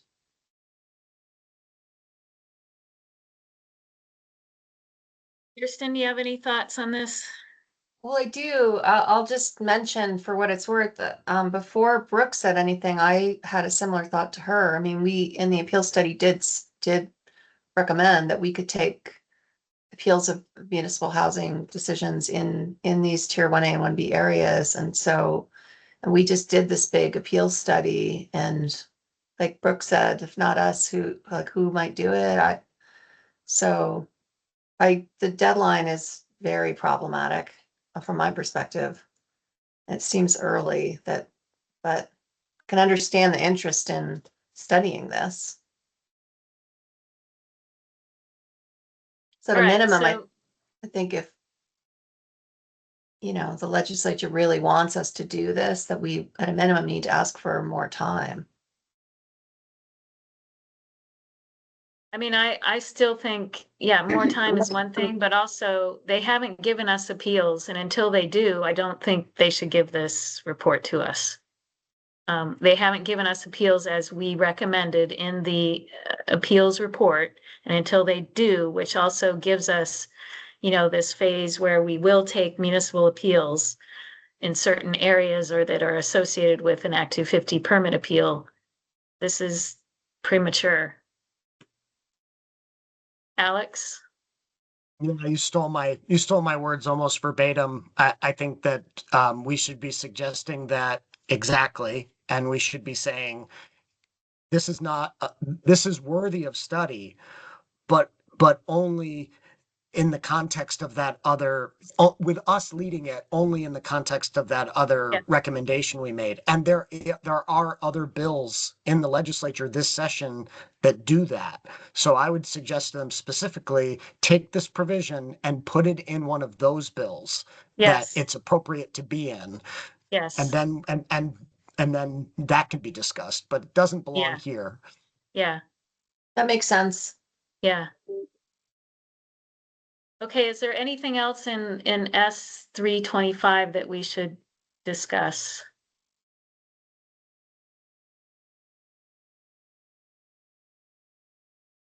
Okay, we will have a little discussion in executive session, I do believe. Brooke's got Brooke, up her hand and,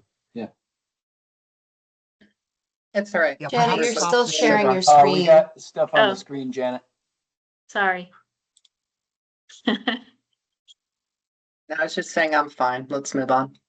Okay, anything Yeah, else? Not to anybody. belabor anything too long, on page 4, there's the exemption for conversion of commercial buildings into 29 or fewer housing units. It says permit amendment.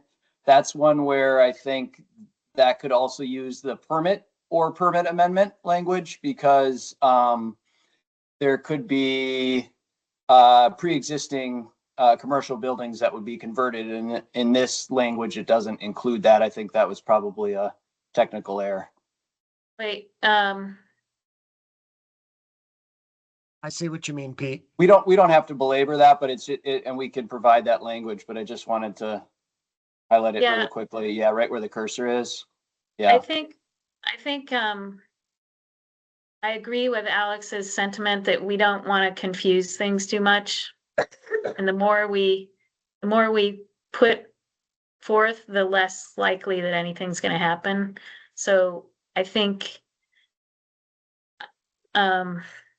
we should not, I don't know. It was among those things that was on our original list that we ended up giving to other people because we only wanted to focus on the one about enforcement, but I don't want to throw it in here. Does anybody feel the need to throw it in here at this juncture? Okay.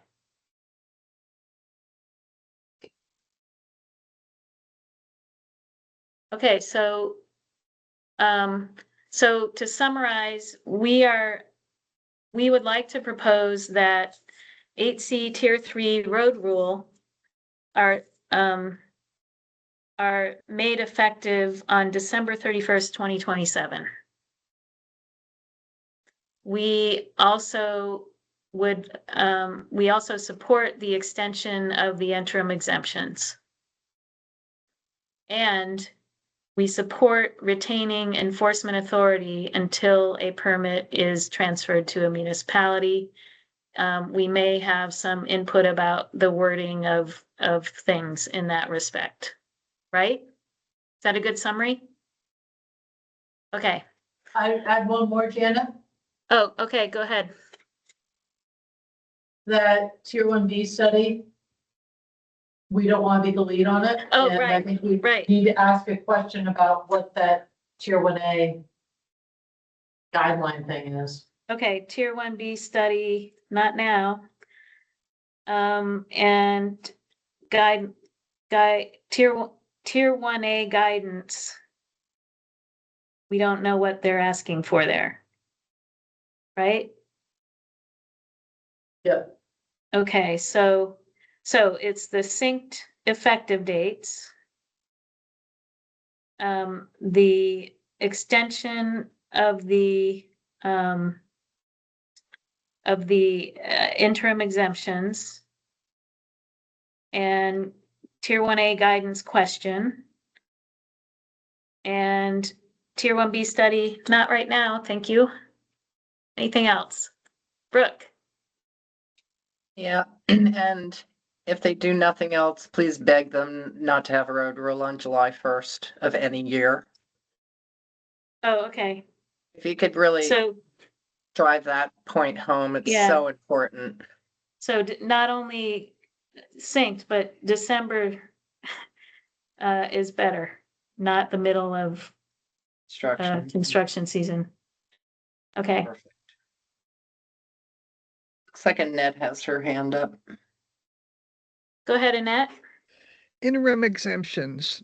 I wonder if you would be willing to raise the issue of the only special flood hazard area that is in the interim exemption is for priority housing. And that essentially says that you can build housing for poor people in areas that flood. I don't know how that ever got in there, but I will ask you if you would be willing to point that out to the committee and ask them to remove that. Every other interim exemption specifically says except for special flood hazard areas. It does allow for infill, though.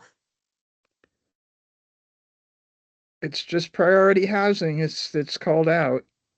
Yeah, the But problem, Janet, I'll jump in to just try to define it a little better. The problem is that priority housing is a defined term in the Yeah. statute, and it does not incorporate anything about, the flood hazard regs or making sure that it's only as infill in those areas, whereas elsewhere in the statute, I think it's 6080 Right, all 16, the other whatever it is.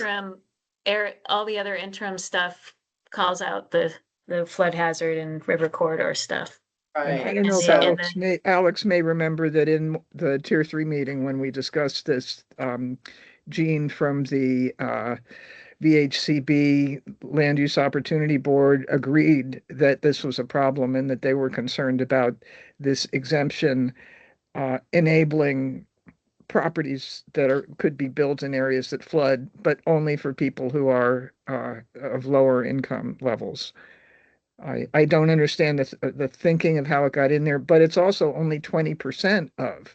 So it's a real opportunity to developers to build, low income housing in areas that flood.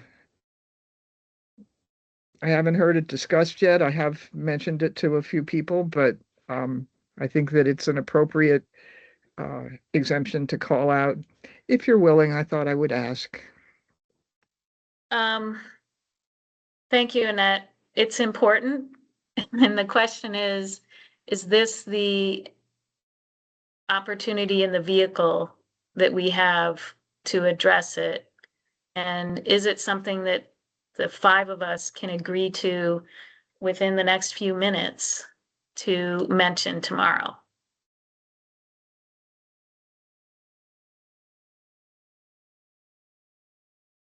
Thoughts from board members?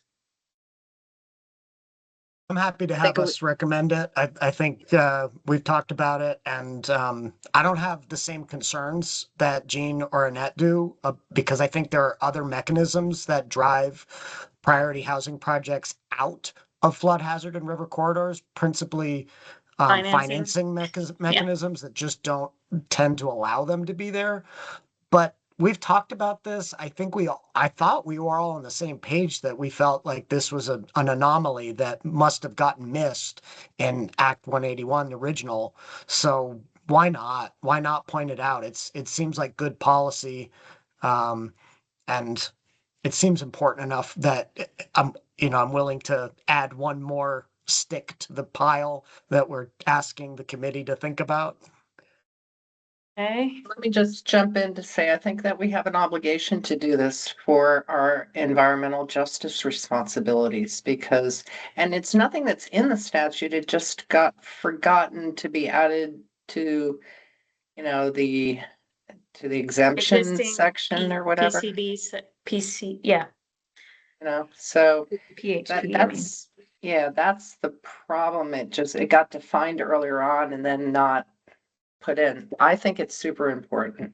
And Sarah, what do you if I may add, there is this real world example, which I'm sure Janet, you're aware of in Manchester, but there was a housing project proposed that was going to use this exemption. And while they do have special flood hazard regulations, it was still proposed that priority housing, the low income housing was to be in the area that is most likely to flood.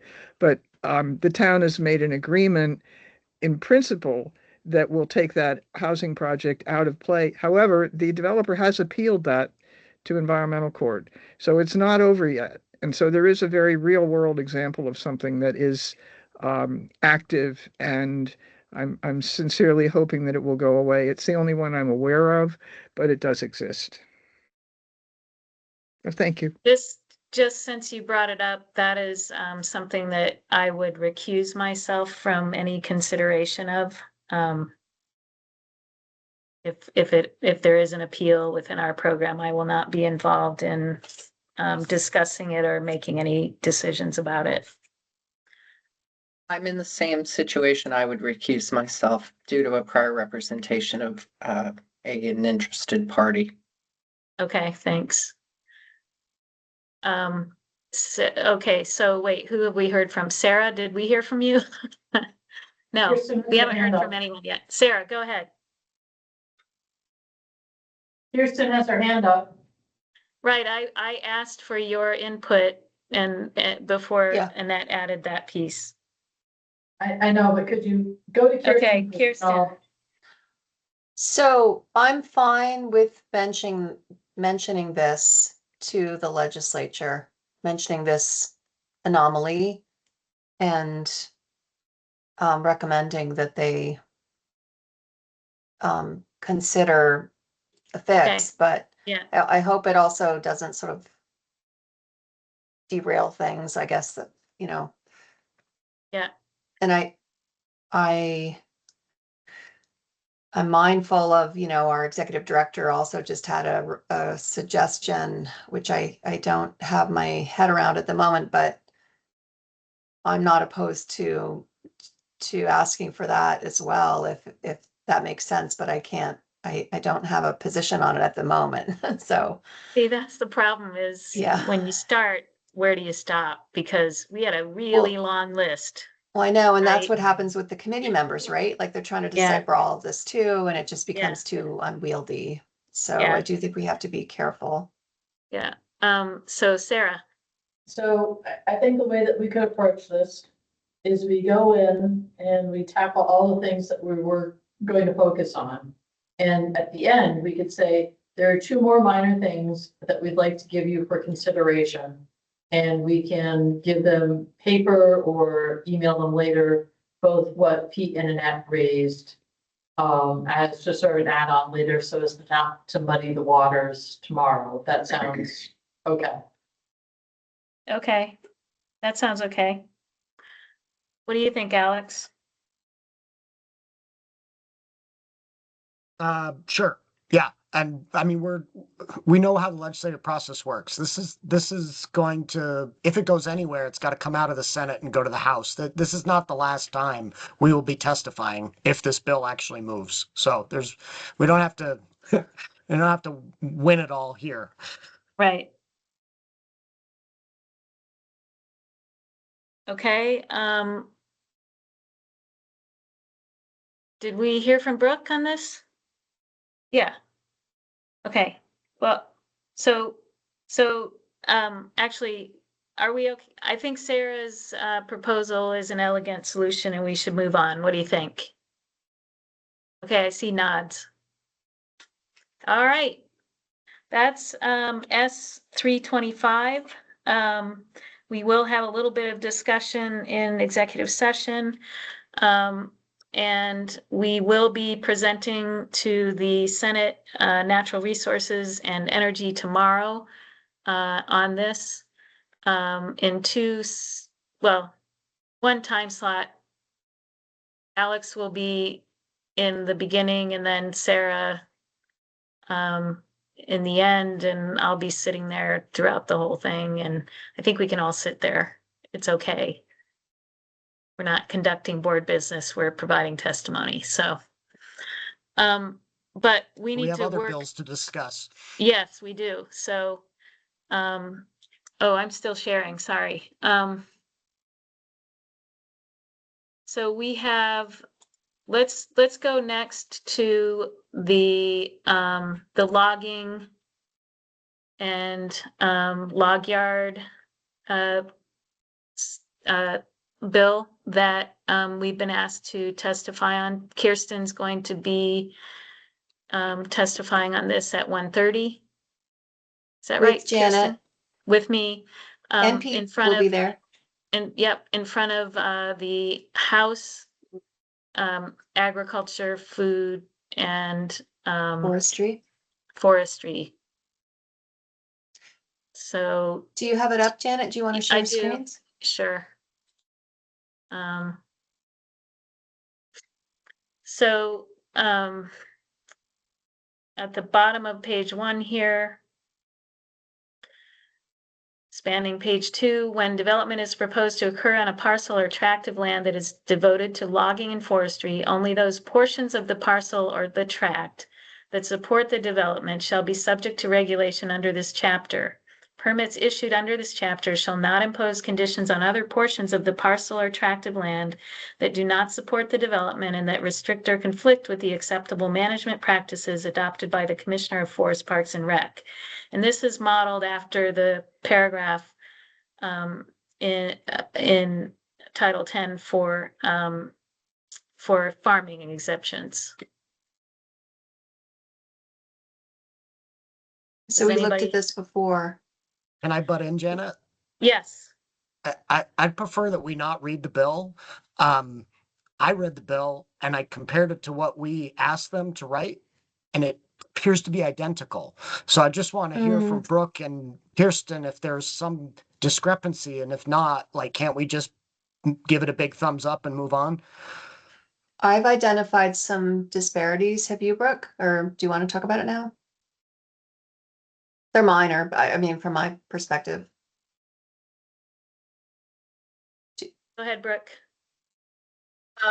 Yeah, and these are the things where you read it for the umpteenth time and all of a sudden something new occurs to you, kind of.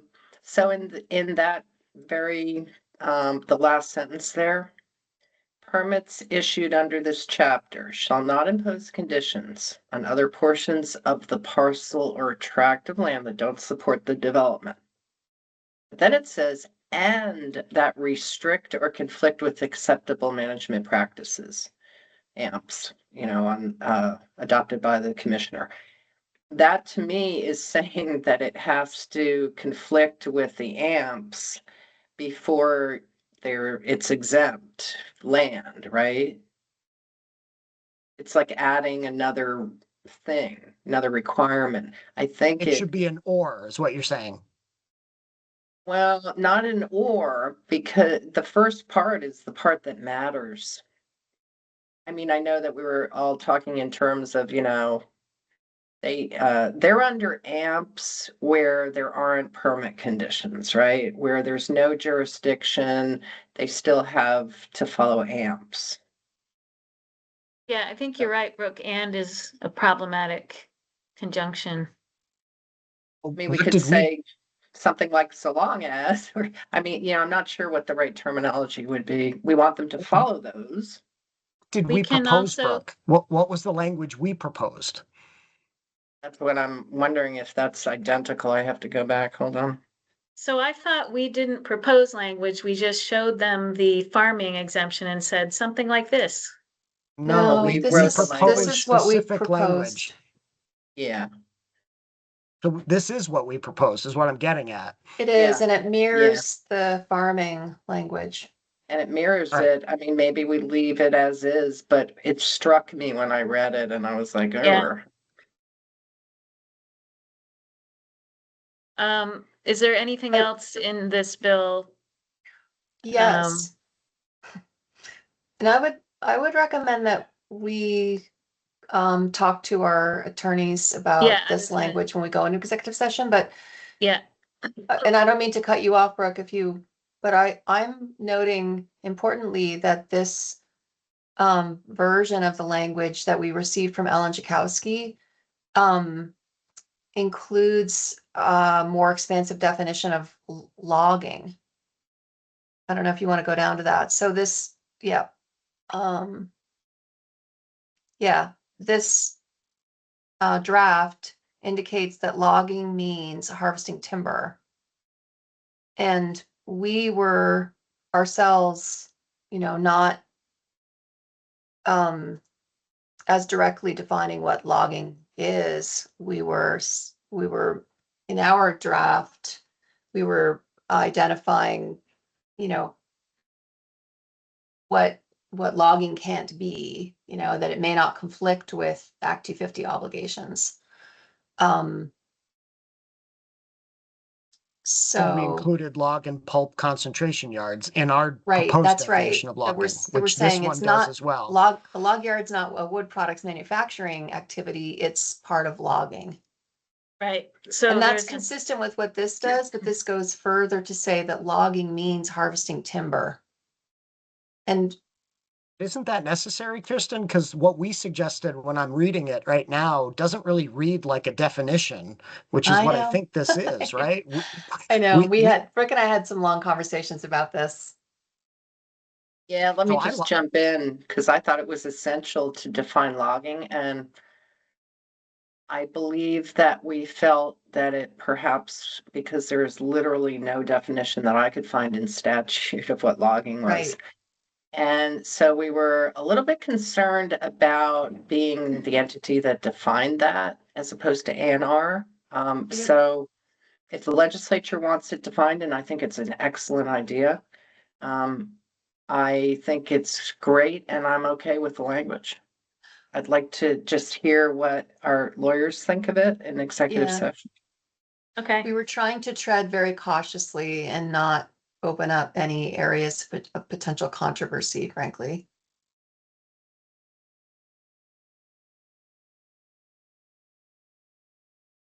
I like the bill Oh, and then language too, this, same as Brooke. yeah, this last piece is also saying that the board is to issue the fact sheet and guidance, including an explanation of how applicants can avail themselves of Stony Brook by a date to be inserted here. And today, Aaron Brondake shared with me the already completed fact sheet and guidance that he was working on getting placed on a web page on our website. So in fact, we've I think, this. already done this. yeah, And it includes the Stony Brook determination process. yeah, It does, and it includes a chapter on what that feature of Act 250 is. it includes a paragraph and it includes links to our Right. Stony Brook guidance. Yes, yep, So we did it. We can Yeah. tell Yeah. them that this isn't necessary because it's done. Yeah, yeah, Yeah, So- that's what I would advocate for, because I think we want a little more flexibility here too. One thought was to convert the fact sheet into the website with the guidance on it. I think that would be more user friendly than various documents. So that's kind of the approach we've been looking at. okay, so we're gonna just check in with legal on the definitions. But otherwise, and we'll suggest we don't need this guidance paragraph. well, we could, It's done. Janet, we could bring it, we could show them if we, the content that has already been, and that we've included coordinating that content development with ANR and FPR. That's true. We could send it to the Yeah. committee Yeah. assistant after this meeting. Yeah. So, okay, Anything else on this one?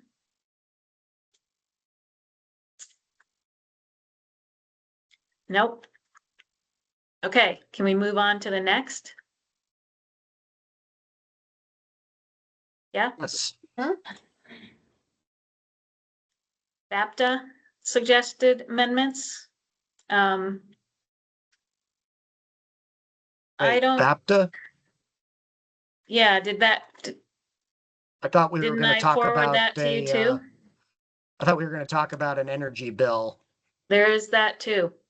Okay, I'm not aware of the VAPTA stuff, but go ahead, illuminate me. Basically, VAPTA is hoping to insert their tweaks to Act 181 as well. And they are they testified this morning. And maybe we don't need to have this discussion right now, but I think we should all be aware of what they proposed. We might get asked about it tomorrow. But maybe we don't need to come down one way or the other on any of it. And maybe we can just say we're not opposed to any of it. It's basically,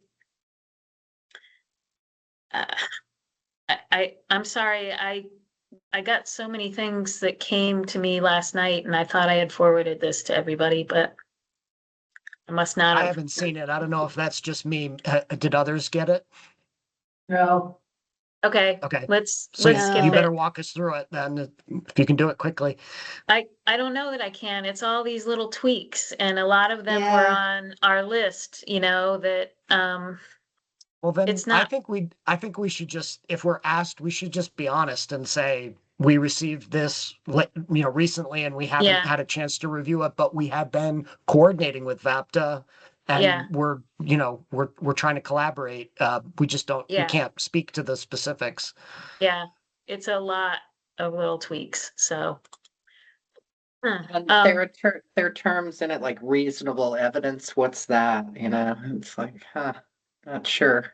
Okay, And I'm necessarily great with all the language, but okay, the last thing that we've been asked to testify about is a bill that would line up the review process for enhanced energy plan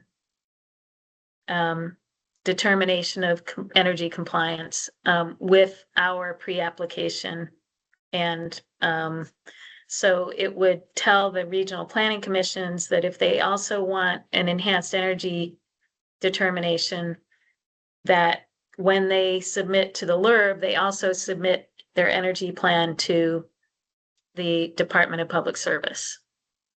So the Department of Public Service would be piggybacking on our pre-application review. Well, this doesn't seem to have the redlining. Yeah, two versions were provided, one with redlining, one without. Okay, maybe it's this one. Oh, yeah, it's this one. So this part we don't care about. It's okay. So enhanced energy planning. A regional planning commission may submit its regional plan to the Commissioner of Public Service for determination of energy compliance, and the submission shall happen when the draft regional plan is submitted to the Land Use Review Board for review and adoption pursuant to. I don't see any reason why we would be opposed to this. Does anybody else? The terminology is awkward, right? When do we get a draft regional plan? That's the pre-application. Okay, so should it say that, or are you comfortable with the words as they are now? I think that 4348 calls it a draft. And then never mind. Okay. Then it's all consistent. I'm so stuck on pre-application terminology Yeah, that yeah. I thought we had to use that, but yeah. I think I think it calls it a draft. We can double check that. Brooke? I don't think review and adoption, the adoption is before it gets to us, isn't it? We just approve it. Yeah, Right. I think we should recommend taking out and adoption. Agreed. Well, wait a minute, but this is, We don't adopt. yeah, it's. The it's regional plan. We just review it. Yeah, but isn't this referring to the Commissioner of Public Service? This is referring to regional planning commissions submitting their draft plan It's to regional the plan. commissioner at the same time that they submit their pre-application to the LURB. And it says for review and adoption, but we don't adopt the plan. The LURB does Yeah, not but- adopt the plan. know, The but- LURB is just reviewing the plan. So we're saying take out the words and adoption. Yeah, that's to refer to section 43, 48. And no, I just didn't know if their for review and adoption necessarily was referring to the land use review board's role. But Yeah, it good must point, be, like at Kirsten. I 43, think- I 48, think it's it referring to the does. draft regional plan. Yeah, no, I agree. That makes sense to me. I think they were just confused about what we do. And that's it. Brooke had her hand up. Go ahead, Brooke. It's an accident, sorry. Oh, Alex? I got my hand up. So two things. One, I don't know why we would be testifying on this. This seems like a VAPTA testimony. The interest here is in the Regional Planning Commission making a discretionary application to the Commissioner of Public Service, right? They're not required to do this, but they can do it if they choose. So I don't know why we're commenting on this. But I don't see any real objection, I guess, to the language. The only other piece I remember from the past is that these enhanced energy determinations were meant to be both optional and were, at least in the first go around, RPCs were doing them independent of a complete plan update. And so they might have a plan updated and then seek that energy compliance at a later date and not have to go through the plan update process. So it may be just an artifact of how it worked in the original go round, but Yeah. Because now they're all 11 of them have incorporated them into their regional plan. I think. I'm right about that, Janet, right? The way this language read is that a regional planning commission may submit its plan to the Commissioner of Public Service for the determination of energy. It's not an obligatory thing. Right. So this is just saying, if you do that, you can only do it when you submit to the LURB a draft regional plan. You can't come any other time. Yep. Okay. I think that we should tell them to take out the and adoption.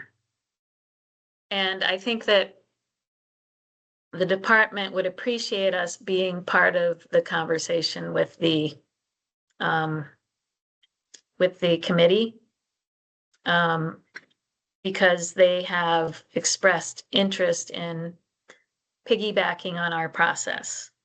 So, for instance, Claire McElvaney is interested in providing comments through our process that would address the enhanced energy determination factors. And she has done so on behalf of the commissioner in the three previous pre-application processes that we. So I'm not sure how necessary this is, but they're just trying to piggyback off our process. So I think we should be there.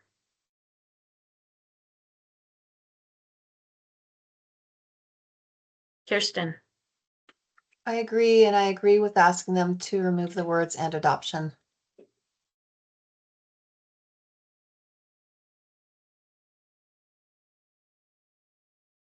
Anything else on this?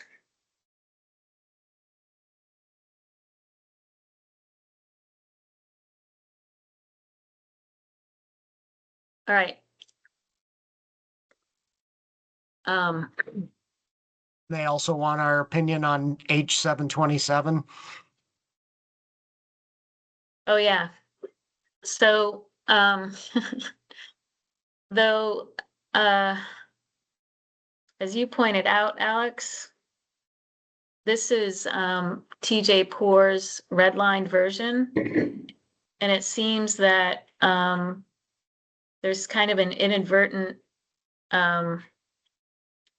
looping us in where it doesn't seem relevant. Did others get a chance to look at this? Yeah, it's like our name is in it and that's it. Yeah, I and it's in a didn't see any- comment. Right, it's in a comment, not in the redlining. Trying to find the comment. Was it on page 4, 5. Alex? 5? Bottom of page 5 of the red line version. Okay, so here I'll share again. Since LURB would be conducting the citing process, it doesn't make sense for an additional Vermont agency to weigh in on traditional land use matters. So this isn't about, it's about the PUC. This is about Yeah. data centers, right? Yeah, That's what the Jenny? whole topic of the bill is. yeah. Jenny? I would be happy to discuss this with the board in executive session. I mean, I can talk about it now on the record, but you'd be waiving attorney-client privilege. That's So- okay. We can talk about it in executive session. Annette? I just happened to hear both the Senate and House committee discussions about the two different bills yesterday and heard the LURB mentioned. So the issue is that these bills have been drafted in a way that has the PUC do the citing, and the PUC and apparently the department are pointing out that because it's a data center would be just like a factory, that part of it would go through Act 250. So that your name came up in the House committee and they said, oh, we haven't heard from them. And so that's why you're being asked to comment on it. Oh, okay. Just to Thanks for say, that. yeah, that's what we do. Just like, if you apply for a biomass plant, but you have a wood chip plant next to it, the wood chip plant goes to Act 250, but the PUC reviews the electricity issues associated with it. So they were making this distinction, and I guess they want to know that you guys understand that you might be reviewing data centers. There was one thing that you might want to be aware of, and that is Billy Coster told the House committee yesterday that the only issue could be jurisdiction if it's a 10-acre town, and somebody came in with a data center that was 9 acres, so that you might want to modify the LURB's jurisdiction so that you could review all data centers regardless of the parcel size. I don't think we're prepared to have that discussion today. Well, but that's where they thank you. went with it. Yeah, yeah. Okay, so let me just check our agenda. Sorry. While you're doing that, I don't- We're a little more than half an hour behind time, but we could go into executive session now and discuss various cases and issues, legislative proposals with our attorneys, and then come back. Brooke? I would move that the board needs to discuss pending and probable Act 250 appeals and enforcement actions, and to have a confidential attorney-client communications on those and other general matters. I move that we find that premature public knowledge of these matters would place the board at a substantial disadvantage and that the board enter executive session. Thank you. I'll second. Thank you. Any discussion? Okay, hearing none. All those in favor, please say aye. Aye. I, Aye. That was 5 ayes. So we're going to go into executive session and come back to this meeting once we have concluded our discussions in executive session. So thank you for being with us. Stay tuned if you like. We'll see you on the other side.